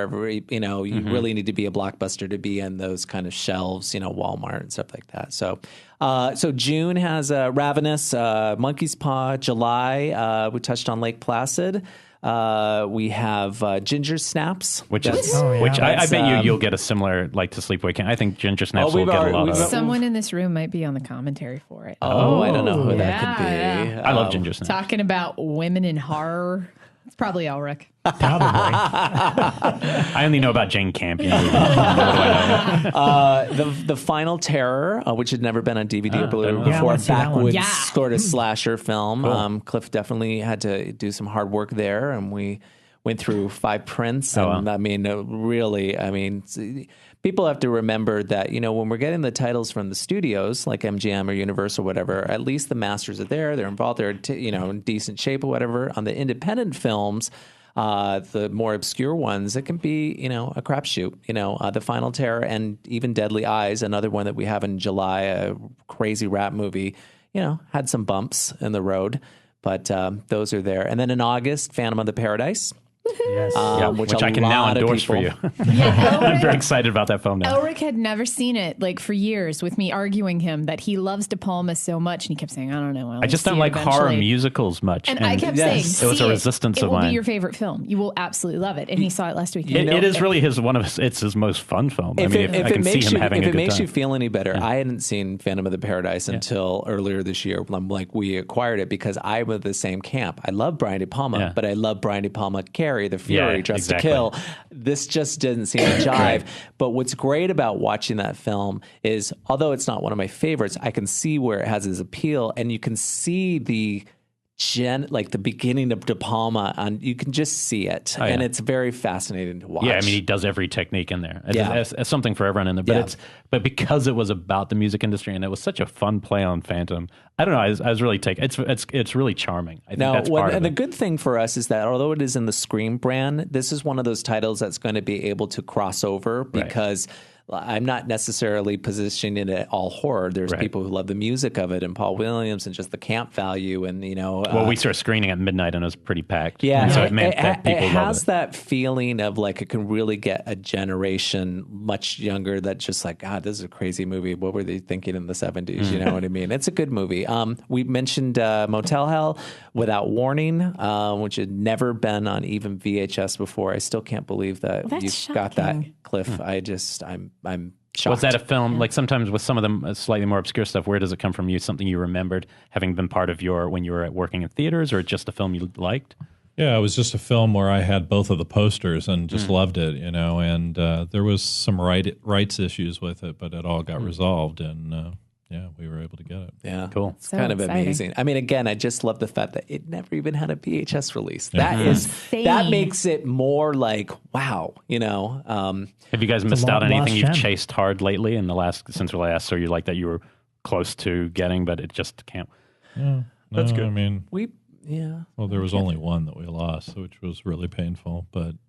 Can you announce it on air? I would guess not. It was Scanners and The Brood. That's right. Yeah, that's that right. is a bummer. That's right. And Criterion's been holding on to this did forever. that. I know they put them up on Amazon for instant streaming before they put out a Blu-ray. Crazy. I think the first Scanners is finally going to come out as a physical Blu-ray. Blu-ray. Announced. Yeah.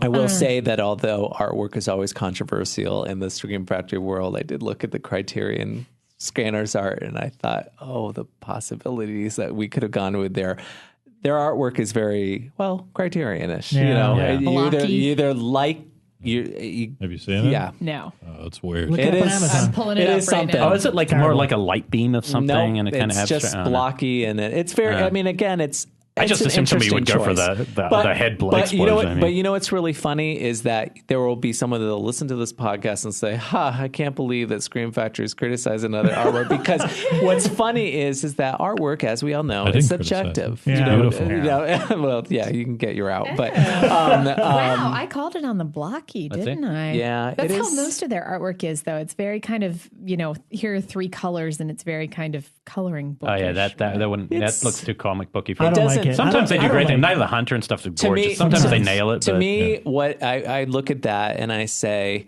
I told Cliff this afterwards. I'm like, okay, fine with the art, but I don't believe that Criterion does reversible cover arts, and so that means that they're going. All fans of that film will miss out on the classic, iconic, screaming Michael Ironside, mouth open, voltaged up. That's why I think you guys never have to really defend yourself, really, because you can just go, just reverse it. The UK Steelbook has that image on it. Oh, it does. Oh, okay. Well, people have it now. Do you guys ever? That company, I haven't known about them for too long, mostly through Rob, but Twilight Time. Who cost so much money. If you miss out, for me, I'm a big Bring Me the Head of Freddie Garcia fan, so I'm trying to get that. But I was looking, they did Christine, right? Yes. So is Christine something that eventually could come back out of that? Because that's, I guess they get deals just because they're super limited, right? And how many they can make. Is that how they get their deal structure? We believe. Would the title like Christine ever be a possibility, or? Well, it wouldn't necessarily be a possibility for us because Sony won't allow you to create new extra features. Oh. Wow, that's a strange restriction. Why would they do that? Because they don't want to have a staff of lawyers to look at it and make sure it's okay. You could potentially just release the film. Yeah, it would be no different than the Twilight Time release. Right. So. But the difference being that the Twilight Time is now like $150 somewhere on eBay. You know what I mean? Right. There's no way to actually get the Twilight Time one now. And I own the Twilight Time. Bring Me the Head of Salvador Garcia. No, you have a different one. You have an import. Oh, I do have an import. Yeah. I was going to lend it to you. But the Blob is the reason I really, really am excited because they're going to screen the Blob on the big screen. But the Blob's going to be one of their future releases. And I'm just like, I hate that because if you miss it, you're screwed. I tried to watch it again because it's on Sony's. Sony has a HD channel now, and it was on there, and boy, it doesn't. It didn't age well for you. I love especially the Blob. Kevin Dillon. Well, he was never the best thing about it. But he had that his great feathered hair in the movie. There's something out there, Sheriff. No, there's not. I mean, he had that great kind of like outlaw role. Saw that movie. I found it hard to watch again. Saw that in the theater twice. I mean, I loved it. There was something about it. I really loved Shawnee Smith. I thought, what an underrated scream queen. I love that she ended up doing the Saw movies because when I saw her in the Saw movies, I'm like, oh, that's the girl from the Blob. Yeah. And Summer School. You actually had a really good tech question based on what from online based on what you were just talking about. Oh, yeah. About the masters and all that, right? Yes. Okay. Can I get to him? Oh, you let me just a whole list of things. Don't go silent, Rob. Before you do that, I just want to wrap up the August stuff, which was Phantom, Without Warning, Motel Hell, Leviathan, we talked about, and Legend of Hell House. That ends our summer fear. It's probably my favorite of all of those. A lot of people really like that. They're looking forward to that one. We were surprised, but I mean, we knew that there was a fan base, but it's been pretty strong. It'll grow once they see that film, because it's a film that if you aren't aware and you see it, it's probably the best one of the best haunted house films there is. Beautiful. Rob, without further ado. Yes, questions. Go back to your list. My list. Okay, now let's go to the fan questions. This is one that I personally wanted Cliff to explain and on the Facebook page. It's kind of long. No pressure. But it's interesting. It came from Dan Domingos. Essentially, he wanted to know about the process of creating an HD master. And my question is, when you know, a lot of times terms get thrown out, like we go back to the original elements, or sometimes people have a 35 millimeter print of something. But I'm of the understanding that if somebody has a 35 millimeter print of something in their collection, that's not necessarily something that you can make a Blu-ray out of, like a digital transfer, unless it's a very, very expensive process. So I guess what's the difference between the materials, like a negative and interpositive? What is the first thing you look for when you acquire a title? And, can you do anything? For example, perfect example is Halloween 6, the producer's cut. I know there's a print that they showed at the New Beverly last year. So is that 35 millimeter print what you're using for that release, or how does that all work? No, we found the original interpositive. And what's an interpositive for those that don't know, including myself? It's a copy of the negative. Mm-hmm. Yeah. So that's what usually an interpositive is the first thing that you look for, also known as an IP. On the Sleepaway Camp disc, there is an actual a special feature showing the transfer of the film in 2K. So definitely check that out. But yeah, usually the first thing you look for is the IP. Sometimes if it's missing, sometimes you may go to the negative, or in the instance of Sleepaway Camp, we found the original camera negative. So you can't get any better than that as getting the original camera negative. And normally you shouldn't use that for a transfer, but when you're scanning it, it doesn't get damaged at all, which you'll see on the special feature. But usually an IP, as Jeff was saying, on Final Terror, everything was gone. The negative, the internegative, the interpositive, everything was gone. So luckily there were some fans that contacted us who had prints. So we gathered 5 prints, and we went through every reel to find the best reels, and that's how we did the transfer. So you can do transfer from a print, but it's not the thing that you want to use first. Right. You want the interpositive. Prints tend to look grainy and a little soft, which you'll see on Final Terror. I think Final Terror looks amazing if you've ever had to watch the Vesper on videotape, which is almost Nosferatu have any of that? Black. Because I only asked because last night when I was watching it, you've got some scenes that are just clean as anything, and then there's a couple sequences that look very just almost like they were missing footage that had been added back, graininess. But I don't know if that's just the film stock he shot the film in. Well, all of the Herzog transfers were approved by Herzog and his brother, and no, I mean he shot movies with a lot of low light, and that's why you get extremely grainy looking pictures as with low light, but. I think they did some digital restoration to it, so I think that's why you see that, and that's why some people have been, hammering us on the transfer. But it's his transfer; he approved it. I mean, what else are we supposed to do? You go with. It looks largely beautiful. I thought I sort of shot on the beach, and I'm like mind-boggling. I didn't. Gorgeous. I thought it looked great too. So I just don't get some of these. I was people. really interested in one point of your answer. You had fans send you prints. Yeah. That is amazing. So fans were like on Facebook, like volunteering prints that they had? One contacted me Jeff, and forwarded off. And I mean, surprising, we've been trying to do that with Hellhole, another title that we had announced. It's kind of a wacky prison horror type of film from the 80s or whatever. And we had to pull it because we're having some trouble, but we had some prints, but one print was missing 10 minutes of footage. That was the original negative. That was the original negative. Yeah, and evidently they'd gone out and reshot like 20 minutes of footage after the film was finished. So the elements that we had didn't have those 20 minutes. So that's what we're waiting, is to find that extra footage. And the more obscure the film is, or, the more independent-ish, I mean, that's the harder it can be to find a print, you know. When they sent the prints for Final Terror, were they all different or were they all exactly the same? Because I know a lot of time when you're looking at prints, they get kind of chopped up by whatever theater was showing it at the time. Yeah, that's usually a problem, but I don't think this was missing any footage. It came out clocked in at the right running time. That's awesome. Wow. Yeah. Wow. I love the fan participation of it. That's great. Yeah, any way you can. Jonathan Hughes asked, have you ever considered making T-shirts of any of the commission artwork that's on the covers? Somebody else asked about merchandise in general, too. Yeah, we can't. That's the whole thing, is that our rights for our films do not have merchandising rights. So those posters that, you can get from our site when you order directly through us, they're free with purchase for a reason. We could never make a profit off of them. To get merchandising rights would be a whole other conversation and stuff. And quite frankly, we just don't have the resources to focus on that part at this time. That would be fair. Right. But somebody on Etsy will probably start a store after this show. But illegally. But we actually we'll send the studio lawyers after that. we do have a legal team that can say, no, you cannot do that. But, we've even had to tell our artists, like, can I, sell prints of these? And we're like, technically, no. I mean, we've paid you to make the artist, make the drawing for our home video release and for that promotion. But just to throw it out there, this thing Rob would approve of. How about a Hyena Gallery show of all the original artwork, paintings? That they did a Carpenter show and a Wes Craven show of artwork, but that stuff would be amazing collected, like in one spot, bigger to see it, but to see it all together. But you can't sell any of it. That's true. And a gallery needs to sell stuff to show it. To stay in business. Sorry, Elric. Boo. Why is Rob such a realist? Sorry. You gotta be. Yeah.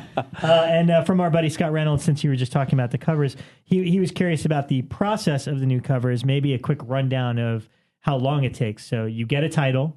How soon after you get a title do you commission an artist? And how long is that process? Do they do several designs, that sort of thing? What from getting a title to actual release? What's the cover process? You want me to take this all, huh, Cliff? Oh boy. Okay. It just depends on when you put it on the schedule. Yes, That's the first thing. That is the first thing. I mean, first of all, there is the title itself, and then when we put it on the schedule. When we put it on the schedule, we back out, and we back out our dates a lot because we have solicitation windows and stuff like that. So a title that's in like November right now, I wouldn't announce it here, but like we've already done some artwork for it already, and it's completed and is approved by the studio because we have to either sometimes get ahead of the game. Basically, it's going to all sound a little scattered. We have to make sure that the artists, are available. They're working on other projects, so we have to make sure that our preferred artists of the choice, or of the piece is there. Look for a new one. Or look for new ones. But yes, it starts with a street date. It goes back, and then, let's see. What's a good example? That's Motel Hell. Yeah, Motel Hell. Talking about. Which we're going to probably announce those extras in a couple of weeks, and we announced about a month ago, and it's already up on Amazon. It's about 6 months, about 6 months 4 to back. 6 months, yeah. But it depends on the project. Something like Nightbreed, that artwork has been done now for about a month. But we started it early because we wanted to prepare for. Well, we didn't know if maybe there would be a long approval process with Clive, or there would just be sending it to Morgan Creek, and then 5 minutes they said, "Oh, that's great." Yeah, I mean, but you never know. Some studios will sit on them a little bit, some will not. In the case of Sleepaway Camp, I'm glad we started it early because we got to a point where the director himself got involved in the artwork, which we wanted to sign off on because we wanted to be, involved in. He was also the rights holder, correct, or the licensor. So, but that worked well. But yeah, it varies from different titles to titles, but it does start on the minute we put a street date on and we back up. and then it's a little bit of a juggling act. I don't know if that answers. But it's like, either Jeff or myself or both of us, come up with images that you think should be on the cover, and we send those images to the artist, and they usually rough out a sketch. Send it to us. We Pumpkinhead was a fantastic design that Justin Osborne did, who's done a lot of our art. On that one, Cliff and I were like, okay, here's the monster, Lance Henriksen, and we said the witch. There's a witch from that film that summons Pumpkinhead or whatever. Well, Justin came back, and that witch wasn't on there, but you know what? The artwork was so fantastic as it was. It didn't need it, and we moved on. It depends.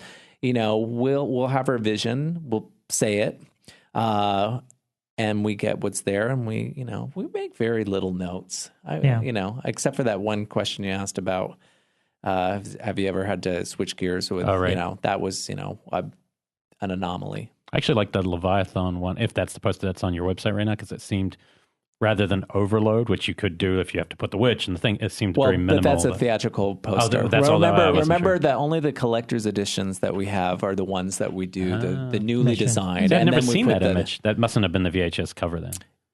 I think it was. New Zealand. It wasn't the DVD, yeah. Yeah, it wasn't the DVD, but it was the theatrical one. There's a foreign poster on the other side that we put on there because we liked the way it looked. It's really kind of cool. It's really blue, and it's gorgeous. That's probably the one I know that there's a sort of scattered response to the question, so my apologies to the fan that asked, but it's complex. Right. Yeah. Keith Richardson wants to know which filmmaker has been the most involved in the creation of a special features from one of your releases. Definitely Kevin Tenney. Oh, cool. Yes, absolutely. My God. He was wonderful. Yeah. And both of those discs came out great. Yeah. This is an interesting question. I know the answer to this sort of, but maybe you guys can enlighten us. How do you decide commentaries besides the directors or special features in general? It's usually a combination of myself and whoever the producer is that's going to be doing a lot of the work. It's as far as commentaries. You always go for the directors if they're with us, or if they're available. Sometimes it's cast. It's you try and find as many people that you can who are still around and who are interested in working on it.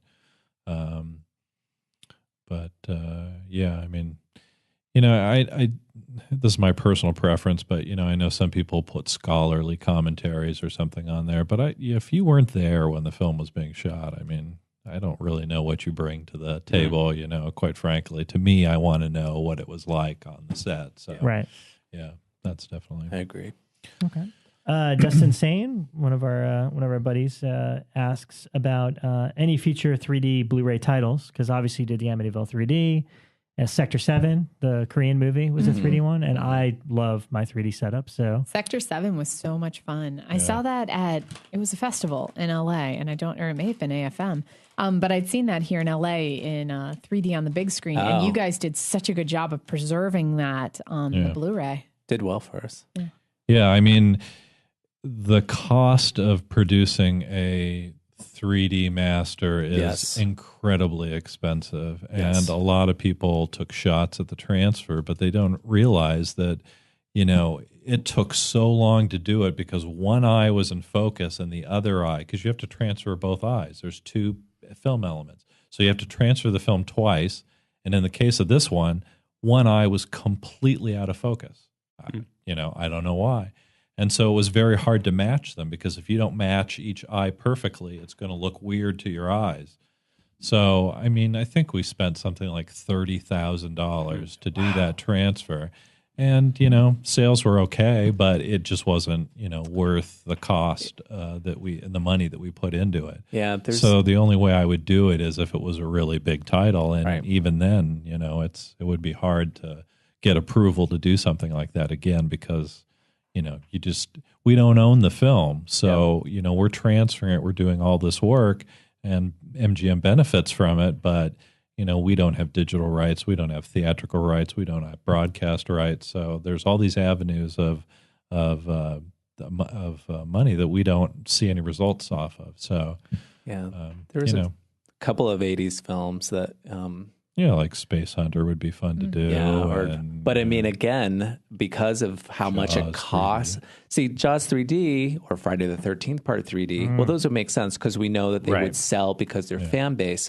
But when we're looking at titles like Treasures of the Four Crowns, or I'm surprised we haven't gotten any heat for that. But. Parasite is, I mean, there's been some other titles. Demi Moore one? Charles Band. But it was in 3D. I thought that was Full Moon. But I guess it's just Charles Band. Just Charlie Band, his first. He was, I mean, it's hard for us to, I mean, believe me, we'd love to have them in 3D, but the cost, I mean, people just have to remember we are a business at the end of the day. We're not a major studio. Right. Well, so it's disheartening sometimes that we can't, but there are reasons why we can't. So Amity 3D. I think Amityville 3D looks fun. I mean, I think it's so old school 80s, and I thought it looked great on 3D. It's not a good movie. Yeah. Are you kidding me? I love that one. It's silly as all hell. But I think it's so good. And it's like one of these movies where you watch it and you're kind of like, you can see everyone's future immediately. Hardly any of it takes place in the house. Yeah, it's called Amityville. Amityville front He's in his office half the time in an elevator. But because it was really shot in 3D, it has amazing depth, which you don't see on all these post-conversion Avengers movies. It was fun. I thought it looked good. Yeah, I'd say the last 15 minutes is when it really... the last 15 minutes was pretty awesome. Just were coming at us. Would you guys ever do, just kind of aside being a studio, would you ever consider, or does it even ever occur to you to get into any kind of production? Like, could you imagine, just because with the Scream Factory label growing and the esteem, would you ever think about, or maybe picking up or getting involved at the stage where films getting put together, or is that just not even in the interest level? I think we're looking at it, but we're going to make sure before we put money into it that we're putting money behind the right project. Yep. Yeah, the only reason I ask is mostly because I feel like it's hard to get respect. You have to really work, and you guys have now earned the respect of a lot of people who would be making films. And so it's like, there's Dark Castle, Glass Eye Pix, movies like that. I feel like the Glass Eye Pix level would be something I could imagine.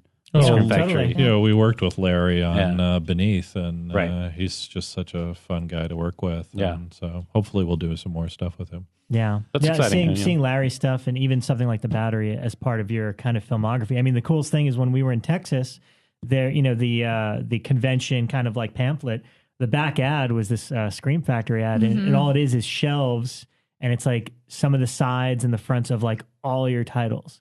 And to see how far you guys have come, and seeing a show of just all of them together is just we love updating that ad because that ad is great because it just speaks to like it's a collection. Which ones do you have? You know what I mean? Like, and I don't know. I like to have it, go buy it. Exactly. I mean, I really like to. I always try to come at this with fun. You know what I mean? In my creative, even something simple as saying Summer of Fear. I mean, again, it goes back to the days of when you would watch marathons on Showtime. It was like, a Wes Craven movie. And it is a Wes Craven movie. You're right. But like he's here. I can ask the question. Summer of Fear. We're about to lose it. We just looked it on the internet and couldn't find it. So I was watching Deadly Blessing, and the writers wrote that film. And Wes directed. It's not on IMDb. Yeah, no, it is. I just looked on IMDb on the writers. It wasn't. Stranger in Our House. Okay, so it was the one I found. It's Linda Blair. It was known as Stranger in Our House and Summer of Fear in the International. It was known as. Is there any way to see it? Okay. Yeah, it's on DVD through Lionsgate. Okay. Yeah, cool. but we can't. I'm so glad you guys are here. Yeah. Because I was talking about literally before you came up. I will order that tonight. But like I said, try to have fun because I think we should be having fun. I mean, these are entertaining movies. They may not be the best, but they're they put smiles on our face. They elicit reaction. They are good nostalgia. So why not have fun with it? Anyways. Right. Well, to lead us into our topic, last question I'll do is from Brandon Peters. Any plans for the 4-movie all-night horror movie marathon, seeing any Blu-ray upgrades? Not likely. And is that just because it didn't do well? The previous? No, because the masters that were available had been around for a very long time, and they just weren't. I think that's why we did them as 4-packs. Is that we didn't have great elements. MGM had never retransferred those films. They just bought a bunch of libraries, and so they had these movies. So it would cost a lot of money to retransfer all those movies. So no, okay, I don't think so. Yeah, we don't. We do get this question a little bit: is if we're ever going to be doing any more of those all-night movie marathons. We don't have any planned at this time. They sold, and we also got a lot of heat for it because we couldn't do the, they couldn't all be transferred in the way that looking at $50,000 to $60,000 there. And it's Cellar Dweller. If you're gonna, some of the titles we listen. Cliff and I, quite frankly, we felt bad because, we'd love to see all of these movies be in and treated in a way. But sometimes, you make the deals you look at things and you're like, okay, well, we have to be fiscally responsible. We cannot, it's kind of like pick and choose your battle. I mean, do we pick and choose our battle for something like The Godson? I mean, hey, I like The Godson. It's a big, boring movie, whatever like that. I'd love to see it on Blu-ray, whatever. But again, there were other movies that needed to be transferred that were going to sell more, that had a bigger base. And it's the sacrifice sometimes that we can't tell the fans all of what's going on in the back. If they knew, then they would understand. But we do make choices for a reason. You need a reality show that just follows you. Then you don't have to say anything. It would Arguing It would be very boring. Yeah, exactly. I want The Unnameable on Blu-ray. That's a movie I haven't seen that since VHS. I wonder if it's even out there on I own DVD. it on VHS. Lionsgate, I think. Yeah. Has that one too. Good creature. Yeah, we have it on VHS at home. I've never seen it though. That's good. I own it. It's fun. I mean, it's bad, but the creature's amazing. I remember the cover. I don't know if I've ever seen that either. And double bills, double features. That's our topic that we wanted to bring up.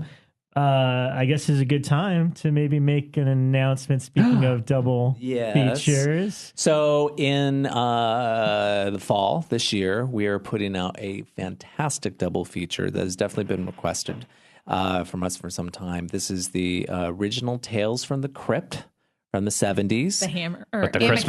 Christmas one. Amicus. Double billed with Vault of Horror, also from Amicus. And Cliff is going to do his very best to make sure that the Vault of Horror presentation is the uncut version. It will Nice. be. It will be the uncut. Well, there you go. First It question. will be. Yes. Yeah, great. This is great because, the DVD feature, the DVD double of that came out some time ago from Fox, and they're great movies. But Vault of Horror, unfortunately, it was a cut version. And although there are not too many scenes, there are enough scenes to make it a little gorier and a little bit more harder edged. And it's fun to see these kind of old, and they're anthologies. So if you're watching back to back, you're basically watching like 9 stories like on a row, and they'll have, people like, Joan Collins. Yeah, she's on one of the best ones. Yeah. I mean, it's fun. Yeah. If that sold well, would you think about doing more of the Amicus like anthologies, like Asylum and stuff? Or I think somebody has the rights to them already, but okay. Or they did. Yeah, Didn't Asylum's a DVD. At least Yeah, it was. I think it was they're- MPI. And some of the had other ones are split up. Like Tales of Witness Madness is over with House of Olive Blood. and Paramount. Paramount, and so This could be a fun game where we just throw out a title and you hit us with Paramount Sony. well, it is. We do live and eat and breathe this. So fine. yeah. So anyways, I'm excited about that. That's going to be in the fall before Halloween, That's cool. Yeah, if you great. listened last week, we talked about those. So We went pretty in perfect depth on timing for 'em. anthology. Yeah. And Yeah. we did a screening of Tales from the Crypt, the original. Was it at Christmas time that we There did was that? a Halloween, we did all anthologies, Michael, on 16mm back then, and that was one of the key features. It was great. Tales from Tales was Dark cool. Side, I Tales brought- from the Hood. Yeah, It was I brought fun. my daughter. Great She show. liked Tales But it from made the it Crypt. feel was like you're fun. saying where you get the 7. It made it feel like it was 40 hours of movies Right, because each right. one's a story within a story. So, Yeah. but yeah, I mean, the Tales from the Crypt with the Christmas story. It's Tales from the Crypt classic. it's a really good movie. Like, I mean, again, that it's Freddie dated because Francis or it's Terrence 70. Fisher? It is Freddie Francis. Freddie Francis, yeah. Yeah, I mean, again, it's dated, British, but the stories, they linger with you for a while afterwards, and some are really quite disturbing. I don't know. It's good. The formaldehyde one always killed me. Yeah. Where like her husband came back, but he'd already been embalmed, Yeah. so he Yeah. was constantly in pain from Yes, the the formaldehyde. monkey's So paw thing. disturbing, Yeah. That's great. We have So, another Freddie Francis movie too. Which one is? Not saying. Oh, one that you can't. Freddie Francis was also a cinematographer for Lynch on Elephant Man. Wait a second, because now that we've said it, people are going to start looking up and seeing what it is. Well, he made a few films. What's that one? Oh, all right. Well. Exclusive. Sorry, Jeff. This was unexpected, FYI. It's okay. Beer or anything. It's okay. So Cliff just let it out of the bag. We got 2 announces on this. All right. We have The Doctors and the Devils. This is Freddie Francis film from 1985. Produced by Mel Brooks. Mel Brooks, and it stars what's the name? The James Bond guy. Timothy Dalton, Twiggy, Julian Sands, Patrick Stewart. Wow. Stephen Ray. Yeah. Yep. But you know what's coolest about Jonathan that Pryce. is I now understand how Freddie Francis ended up with Lynch, because it must have been the Mel Brooks connection. Could have been. Mel Brooks produced Elephant Man and picked Lynch for the role. Really? So and he did Blue Velvet, I think. Freddie Francis did that was 2. Frederick Elms. Fred Elms. He started working with Elms at a certain point, but I think he did 2 with Francis. But anyway, it's beautiful. So film. I just want to say then, for the record, that we weren't planning on doing Doctors and the Devils on this one. So this is totally better than one. That's a fun one because a lot of people have to look it up. But this one will not be until later on in the year. This will be late fall. I was just thinking as we're talking about announcements is that on May 31st, we will be celebrating our 2-year anniversary. From when we first started our Facebook page into Scream Factory as we know it. And our first release was technically in September. But we will be having more announcements for titles in our Summer of Fear. We still have some more to put out for before October, and then at Comic-Con, of course, we're still unsure whether or not we're going to have a panel or anything, but we'll definitely make a whole slew of announcements for titles November on into 2015. And the biggest thing going on, when I read about it in Sight and Sound, Film Comment, online, horror journals, is that you'll be also co-sponsoring an event at Secret 16 at the end of June at Jump Come Cafe, and the title I cannot announce because it's a secret, but it is one of your upcoming releases, and that's all I'll tell anyone. But we also didn't really have see a it pretty cool inside and sound. screening coming up this Friday. Oh, that's right. Yes. Family. Oh, totally. Where Scream A real movie Factory, theater. Friday Night Frights, and Fangoria are all teaming up, and we're doing a midnight screening of Sleepaway Camp. With Felissa Rose in attendance. Yes. It's amazing. That's going to be sold out. It'll That be sounds so a fun fun. one. Yeah, I I'm got to pretty tell you, psyched. I would love to go, but I can't do the midnight movie things anymore. That's how I'm I like, am I now. can't. I will this is show where I'm up, getting- I will wave and do my Fango thing, and then I'm out by like 12:15 because I can't do them. I did that for our Night of the Demons co-sponsor screening. Like I showed up, met all the people, smiled, and all the stuff, and I was like, the movie started. I'm like, Bolt. I'm like, I've seen it. It's how I want to be. stay, but I can't do it anymore. Yeah, What the last hell? midnight movie I saw was around Halloween time, and I went with these guys and saw Exorcist 3. Actually, I think Elric crapped out. It was me and Rob, and like Dave Parker went, and there was a whole slew of us. And I was sitting next to Morgan Peter Brown, and midway through, I'm like dozing off, and he's like, Bekah, the best scene's coming up. And it's the scene where like, she's crawling across the ceiling, and it's creepy as hell. And he was like waking me up for key moments. And I was like, I just can't do this. I know. I'm You need a bad. nap. You need to plan properly for I minutes. can't, 'cause I no matter how many naps I take, my daughter is up at 6:30 in the morning yelling at my face, and that's it. It just it kills everything. Exactly. It has to be something you're really excited to see, Yeah. or haven't seen It before. really has to be Yeah. this is the only time I'm going to see it on the big Yeah, screen. But I think even so. the last time I did it, which was like Alligator, which I wanted to see. Oh, I yeah. love that movie. I got out of the Hollywood Egyptian at like 2:30 or whatever, and driving to the West Side. I'm like, I can't do this anymore. tough. Yeah. That's a different topic, but if we ever do just midnight movies, something I was thinking about that's funny when I was going to with you is what's funny about midnight movies is all the classics are actually the worst possible film to watch at midnight. Yeah. Eraserhead is not a good film to watch halfway through at midnight. At 1:30 a.m., El Topo is not a great film to watch at midnight. What are some of the others? I mean, almost across the board, there are movies that at some point are actually really slow and would drag You when need you're... fun ones at midnight. It's very, but Rocky yet they're the ones Horror that begin. works at midnight, Yeah, I though, could see that. because you get up and you're participating and you're running around Right. and dancing and everything. So I can still do that one. I still have to take you guys to it. I at do some that in point, El 'cause Topo. Both of you guys have never seen it. Shave my head, light myself on fire. But that's different. That makes sense. Yeah. You could Neither of these guys have seen Rocky Horror Live, and I tried to get them to go for my birthday last year, and I don't remember why we didn't, but I need to take them. Shocked. Yeah. Wow. Eventually. Okay. We'll get to it. It's a whole different film experience because everyone in the entire audience will know every single line and every single movement and every single thing. It's a Except very those much... are the people Jeff doesn't want interrupting his movie. toast at me. He's giving dirty glares to people. Actually, what's really funny is movies like that where you know it's to be vocal and rowdy. Oh, I'm totally on board for that. I want to squirt water guns at people when it's raining. Of course. You want to do that when you see Godzilla. You know? Yeah, I do. Stop talking. Shut up. I like to have fun at the movies, but not that much fun. Yeah. I have my limit of how much fun I can have. Those interactive movies, though, because I've done like the repo interactions are fun. Or like I haven't seen them out here, but in New York, they used to have Priscilla Queen of the Desert interactive movies, which were so much fun. And yeah, I love those. I think they're very fun. They make it a whole new level. Seeing the apple in the theater with a bunch of people. There was an interactive apple? Holy shit. Haven't done that one. Haven't been there. All right. Taste the apple, kids. We're going off. If it's Xanadu, I'm there, but the apple, I've done it. I've been to I've been to an interactive Xanadu at the Bowl, the theater across at the Ford Theater. It was like 1,000 people singing the entire. It was crazy, crazy. But it was very fun to see the apple. Just in general, it was this disco musical that came out in the early 80s. And it's got like an orgy musical scene, and there's a song all about speed, the drug, and which is kind of nuanced with motorcycles. It's very crazy. Can we pretend it's not? I saw the Village People movie with Steve Guttenberg. Where he roller skates. And after I saw that, I was ruined for all other musical movies because that was just so crazy. That movie's insane. But it's got Ming the Merciless playing the devil in it. It's just it's kind of genius, guys.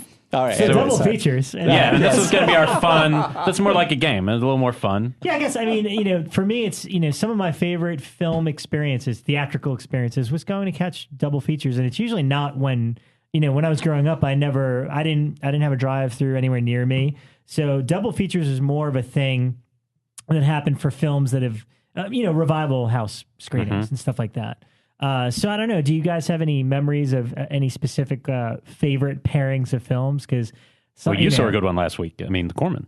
I don't know if you've talked about The Corman. I mean, that's a great double feature. I actually didn't stay for the second, right? feature, But it's still a great double feature. One. They did. The New Bev did a screening of Matinee, the Joe Dante movie, which I meant to mention because I had never seen it. I'd heard of it, and I'd never seen it. And if you're a fan of just William Castle movies and just the gimmicks that went behind his, it was really beautiful. I had a really great experience. Everybody in the audience really got into it.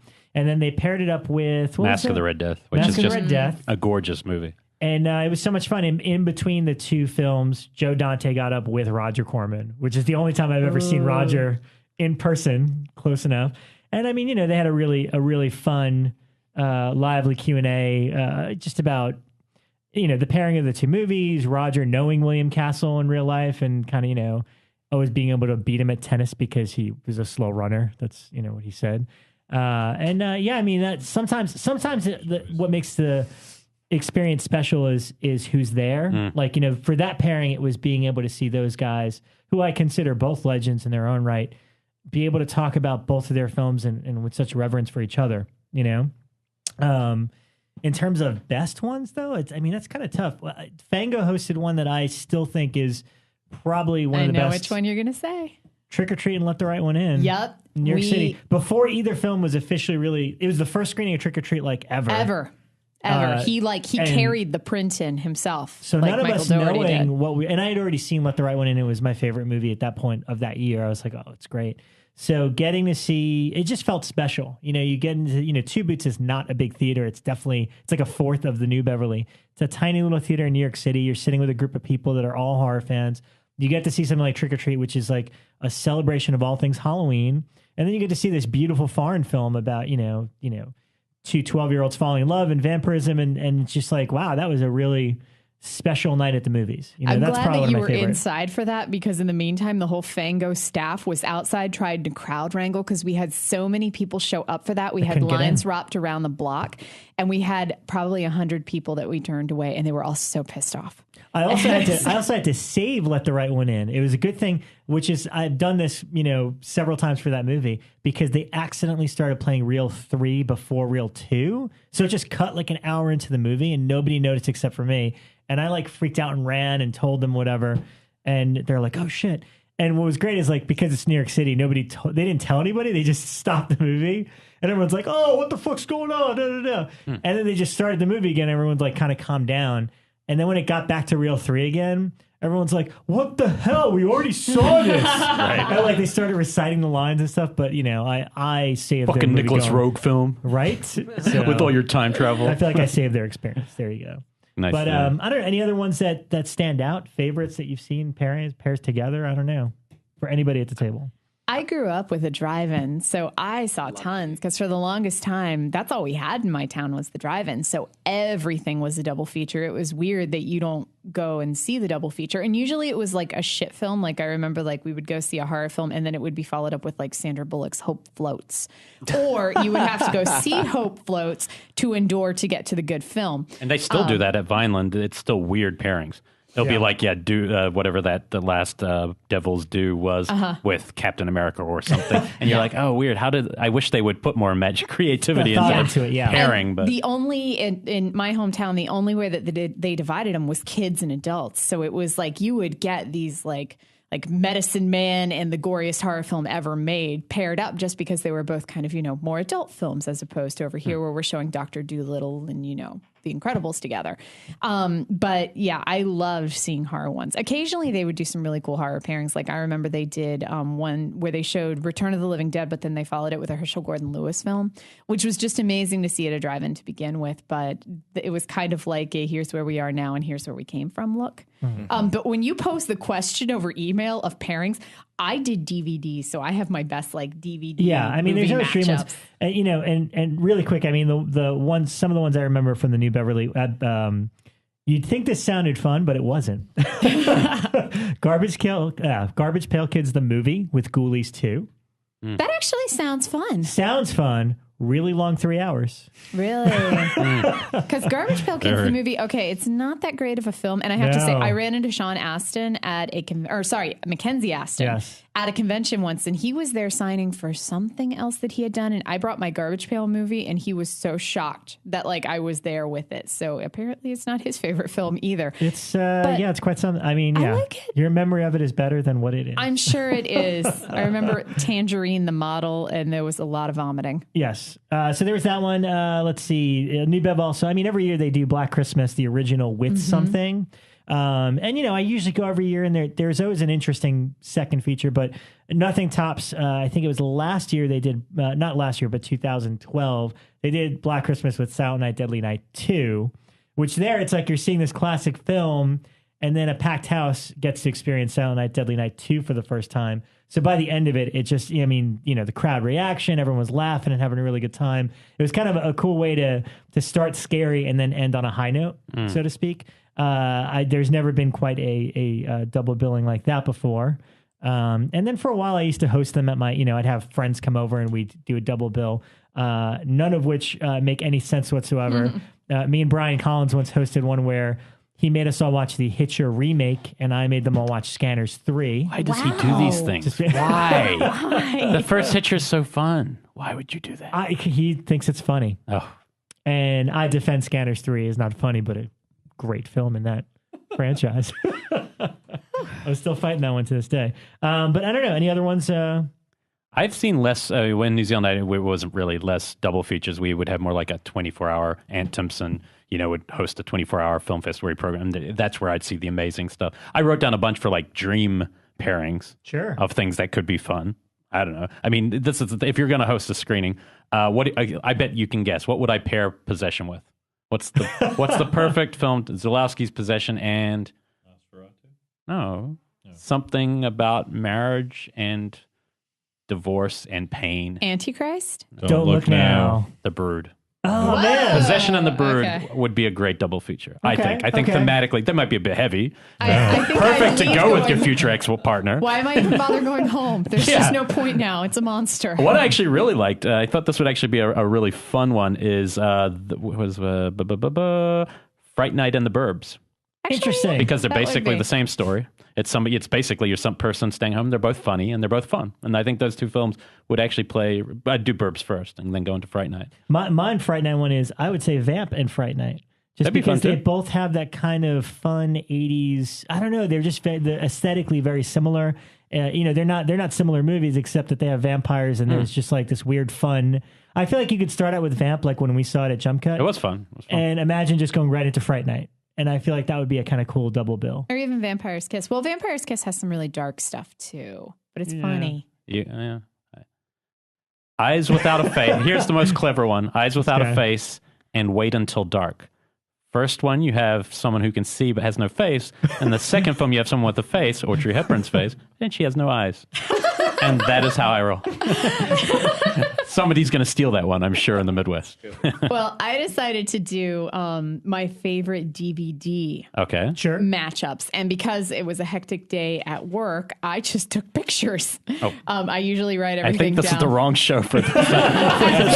I'm just going to toggle through all my pictures. See, you look here. The last 20 pictures I've taken are just pictures of my DVD collection of me holding. No, wait, that says I have a low battery.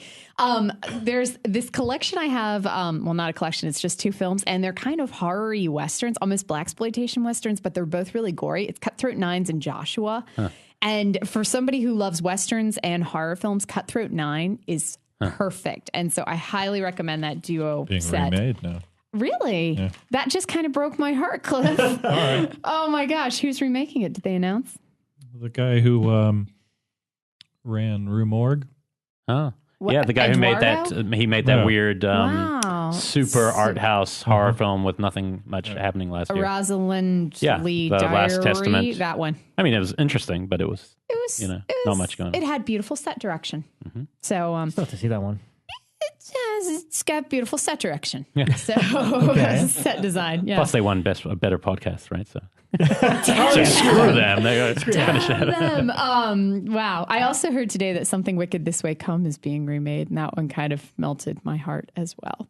But that's okay. I'll pick myself back up. I think remakes, you don't fear the remake. It just makes the original even better. It just makes it stand on its own legs, as long as it's a shitty remake. The guy who's doing it is the guy who did Abraham Lincoln Vampire Hunter. Nothing to worry about. His first stuff was interesting. T-Mirror, I can't even say it. Night Watch. Night Watch is fascinating. Yeah. And then he wrote the new, why can't I remember the name of it now? Tim Burton vampires from the soap opera in the 70s. Dark Shadows. He wrote that. How did he write that? He can't even, he's not even a master of English. Who, the director of? No, you're thinking of the writer, the guy that wrote Abraham Lincoln Vampire Hunter. Maybe he's directing. He wrote the book.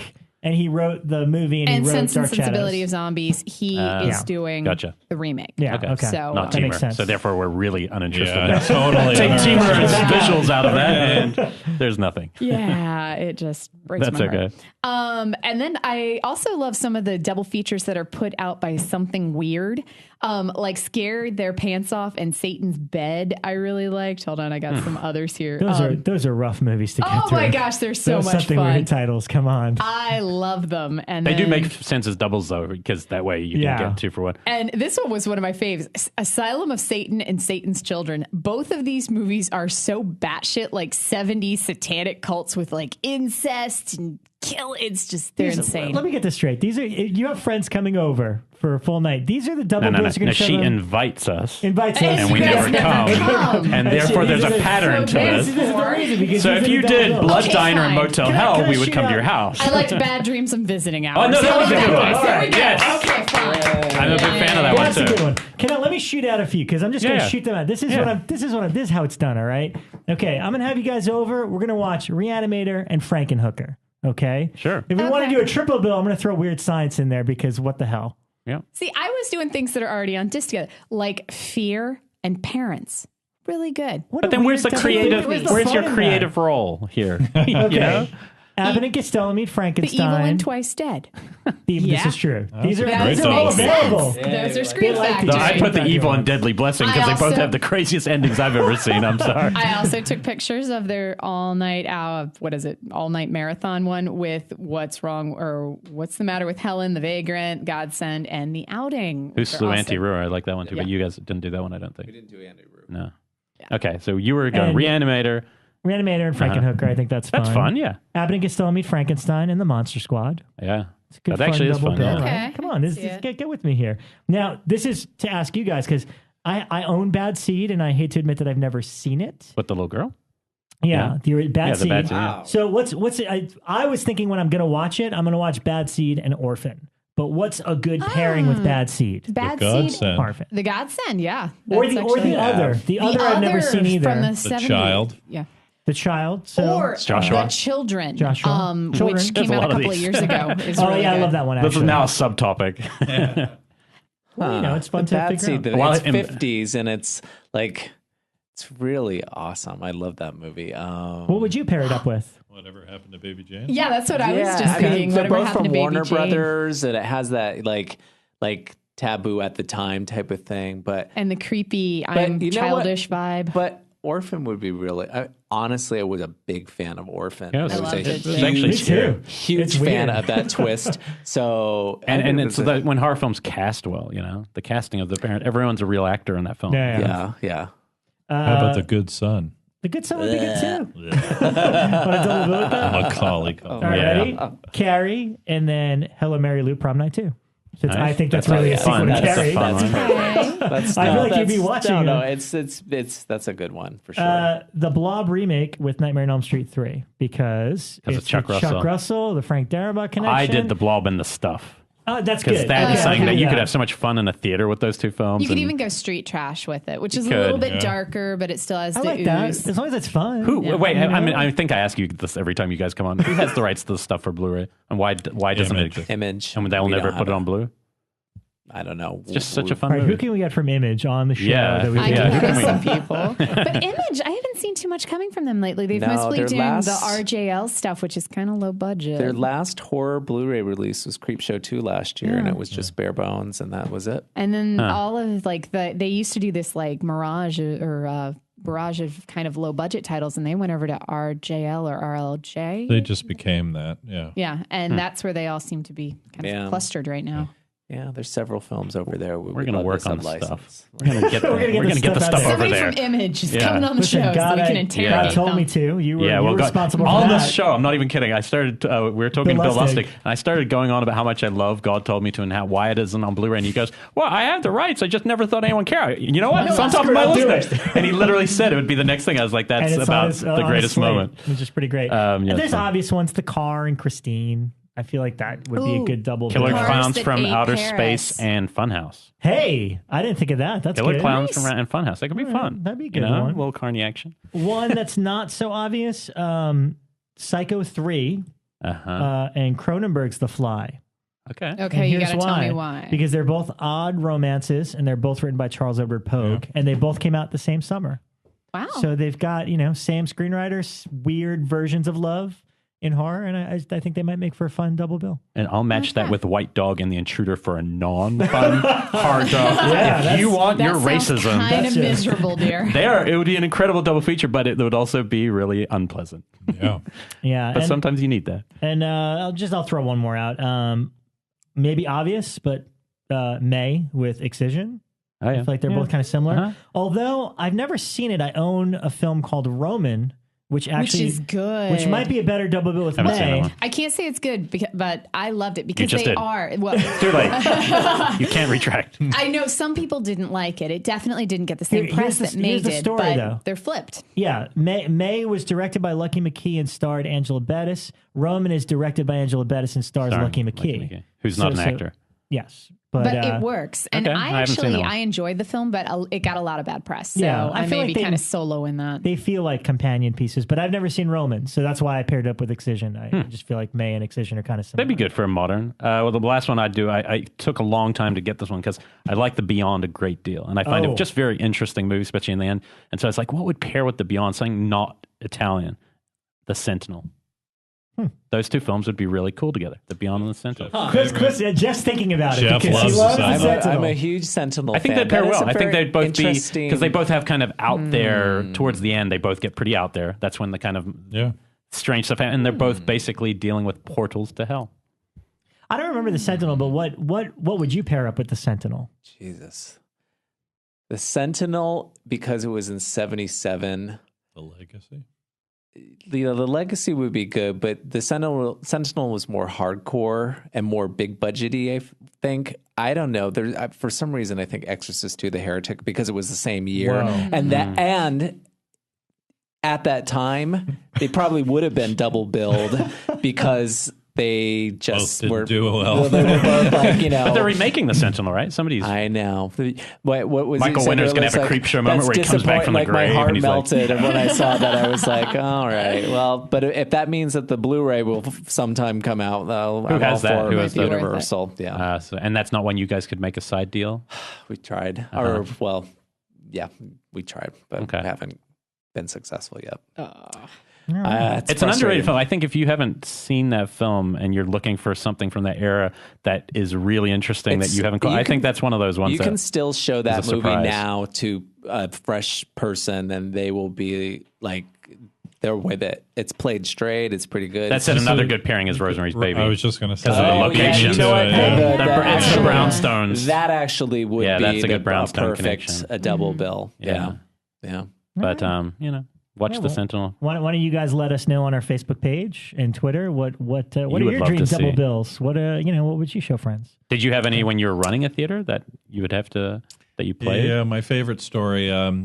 It was during the summer, and we had a different movie in the daytime and another film in the evening, and this sort of double feature was the most.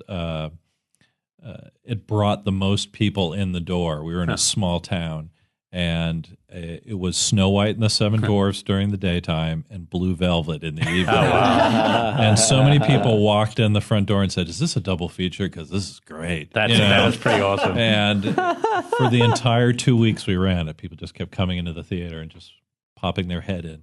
That's a great double feature. Wow. That's like funny. it's not a double feature. Yeah, I want more wacky combinations like that. I want people to throw some titles like that at me. I wish that I had been like of age to have seen in 1980 when Avco Embassy actually put out and ran commercials for The Fog and Phantasm. Oh, I mean, we have some of the spots on our there's one disc, spot on the disc, but it's the fact that I mean, it's like two films, that will, I mean, and they had both come out before, but then they reissued them in theaters because home video hadn't taken off, and it was actively billed as a double feature. Yeah. I think that would have been fun. It's also fun to see old newspaper ads, especially from the early 80s, where they double billed Friday the 13th 1 and 2, Halloween 2 and 3, or I especially love seeing the drive-ins at the time where it was he knows you're alone with Deadly Blessing, really small. You're just kind of, and you're like, what an interesting pair. The second act, double bill, which has been around forever. Yeah, it just... You don't see double features in major theaters anymore. It's just so weird. But we had a theater in New York that used to team up an American film with an international one, but they would be the same theme. Because I remember seeing Suspiria and Wishing Stairs together, which Wishing Stairs, it's Korean, I think. Japanese. It's definitely an Asian. Yeah, it's and Chinese, I think. Chinese? We were all off.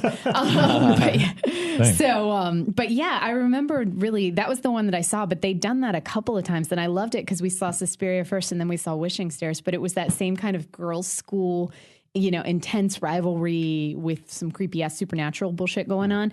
And it was such a cool way to do it with a similar theme, because you were looking at it with different cultures. And I wish someplace here would do it. Cinefamily, take the hint. But it's a good way to expose people to a film they might not have watched otherwise. So you have your mainstream thing you pull them in for, and then maybe if they stay for it, they might stick around. They might not. But I mean, I think things like Touch of Evil is a very famous example of a film that was on the second half of a double bill and was largely, at the time of its release, completely marginalized, and it was recut, drastically. But, the double bills were often that throwaway title that they would just tack on. And so, it's funny when a movie like that in the long run of, Well, Carnival of Souls is a great example of that. It was always a tacked on movie, and then it just kind of continued. Yeah, they bring a life of their own eventually. Yeah. Often they're the more interesting film hidden in there, Charlton Heston is Hispanic. I'm sorry. I still don't buy that. I think he's smooth. A smooth stash. Wow. All right. Well, that's double features. Yeah. Now they're going to give us like 10 quick titles that are coming out 3 years from now. Go. Actually, there was one more question because I know you probably get a lot. It was the Phantasm, right? Like, would Phantasm ever come out? And that's something that I'm sure is just another one of those questions you get all the time. Well, I feel you guys are going to, because you solved this rights issue with Halloween, I feel like you're going to get bombarded with every franchise. Well, especially with Phantasm, the new one, if it's good, if it's popular, maybe there'll be more interest than the originals. But I assume Phantasm has some weird rights stories because for some reason I was cleaning out my DVD collection a couple of days ago and I noticed I own Phantasm 3 on Blu-ray, or is it Phantasm 2? Two is them. I have two on They've Blu-ray. got 2, which was from Universal, and all the other ones are Anchor Bay. Yeah, correct? and then I have... Well, they're owned by Don Coscarelli. Okay. He owns the films. Oh, so if he wanted one on Blu-ray, it's up to him? Yeah. Oh, okay. Oh, wow. I think Anchor Bay's rights expired, Oh, okay. Hey. So you never know. Yeah, that's a good thing for fans to know is like, yes, we did get into bed with Anchor Bay on Halloween, but that does not mean that it's carte blanche on their catalog and their carte blanche. It doesn't quite work that way. But if Coscarelli comes on this show and we have, push it. He's been one of the guests we've actually wanted since the start, and we've been just we're very excited. One of the first comments on like the Halloween box set announcement is people like, I hope they do like the Hellraiser box set NES, and I'm like, what are you fucking crazy? Who wants all the Hellraiser movies together? Yeah, totally. That's maybe the first 3 at the most. Maybe me. First 3 at the most. Come on. Well, these guys have films to save. Is good. No. But we can't monopolize all their time. They have films to save and things to free from vaults. Right. And, you're like Indiana Jones of genre filmmaking. They put on their like cool little explorer hats and they're like digging through vaults in foreign countries and they're off to their next adventures. Yes. I wish we always could always remember that. You've never done a podcast that's an hour, have you? I don't think we... No, I'm not even 59 minutes. There was one that we did where everybody got drunk, and I swear we talked for 4 hours about Freddy's Dead mostly, and Mangler too. It's very missable. So are the films. Yeah, they were. Yeah, we have one person who will turn it off now if Freddy's Dead is even mentioned again. It just the show goes off. We kept that for the ending. Love you, Mike Mendez. But you guys can always tell people to listen to the end part. Yes, this is true. No, but people. I mean, again, thanks for coming on. You guys are our favorite guests, and people that listen to us actually really love when we have you guys on. So, great. I hope you learned something. I appreciate that. Hopefully, we answered some of your questions. You guys brought us in, very early, even when you guys were starting to. Yeah. So it's sort of like it's good to continue to foster the relationship. And we've never thanked them for, I've never in the battery, just the fact that that's happening. Yeah. Because it was a pass along. It was like a whisper from one person to another. Thank you very much. We love that film. I'm very excited. I loved it when I saw it. So. It's really cool when you have no idea if somebody would like a film that I didn't know I'd like it when AJ told me about it, or where you told, you know what I mean? And when you guys kept telling me to watch it. Like I told Jeremy, I said, this is better than the whole last season of Walking Dead. I mean, it's like there's more in this movie than that whole show did in 13 episodes. Yeah. So. Also, I mean, for somebody like Jeremy, who's a genuine sweet outsider as well. Generally, outsider. I mean, he was sitting here in January, our first episode of the year. And we're like, so when did you realize that your film had a cult following? And he's like, right now? He's like, I can't believe I'm in the room with you guys who have been talking about it so much. So great home for it. And I know he's a big genre fan. And I know personally he was super stoked to have it with Scream. It's going to be a good disc. Yeah. It's going to be awesome. Cool. All right. Well, we might see you next week. We're not sure yet. Yeah, we'll figure it out. We'll figure it out. I will be at the Phoenix Comic-Con, so please come by and visit me. I'm on like 4 panels. I'm doing a panel on Video Nasties and one on Fangoria and one on the State of Horror, and I don't even know. They prop me up on stage and that's how she got so rich. Each panel pays so well. That's how it happens. Yeah, I have like a per diem of like $50,000 per meal. So and Friday, Scream Factory, Fangoria. Cinefamily. I'll be there too. So we'll Jeff, maybe not. It's a little late. No, sorry. Bekah, say hi to Bekah. Well, then come say hi, and me and Joshua will be there hanging out, smiling. So, cool. Till then. Thanks, guys. Thank you, guys. Take care. Bye. Bye.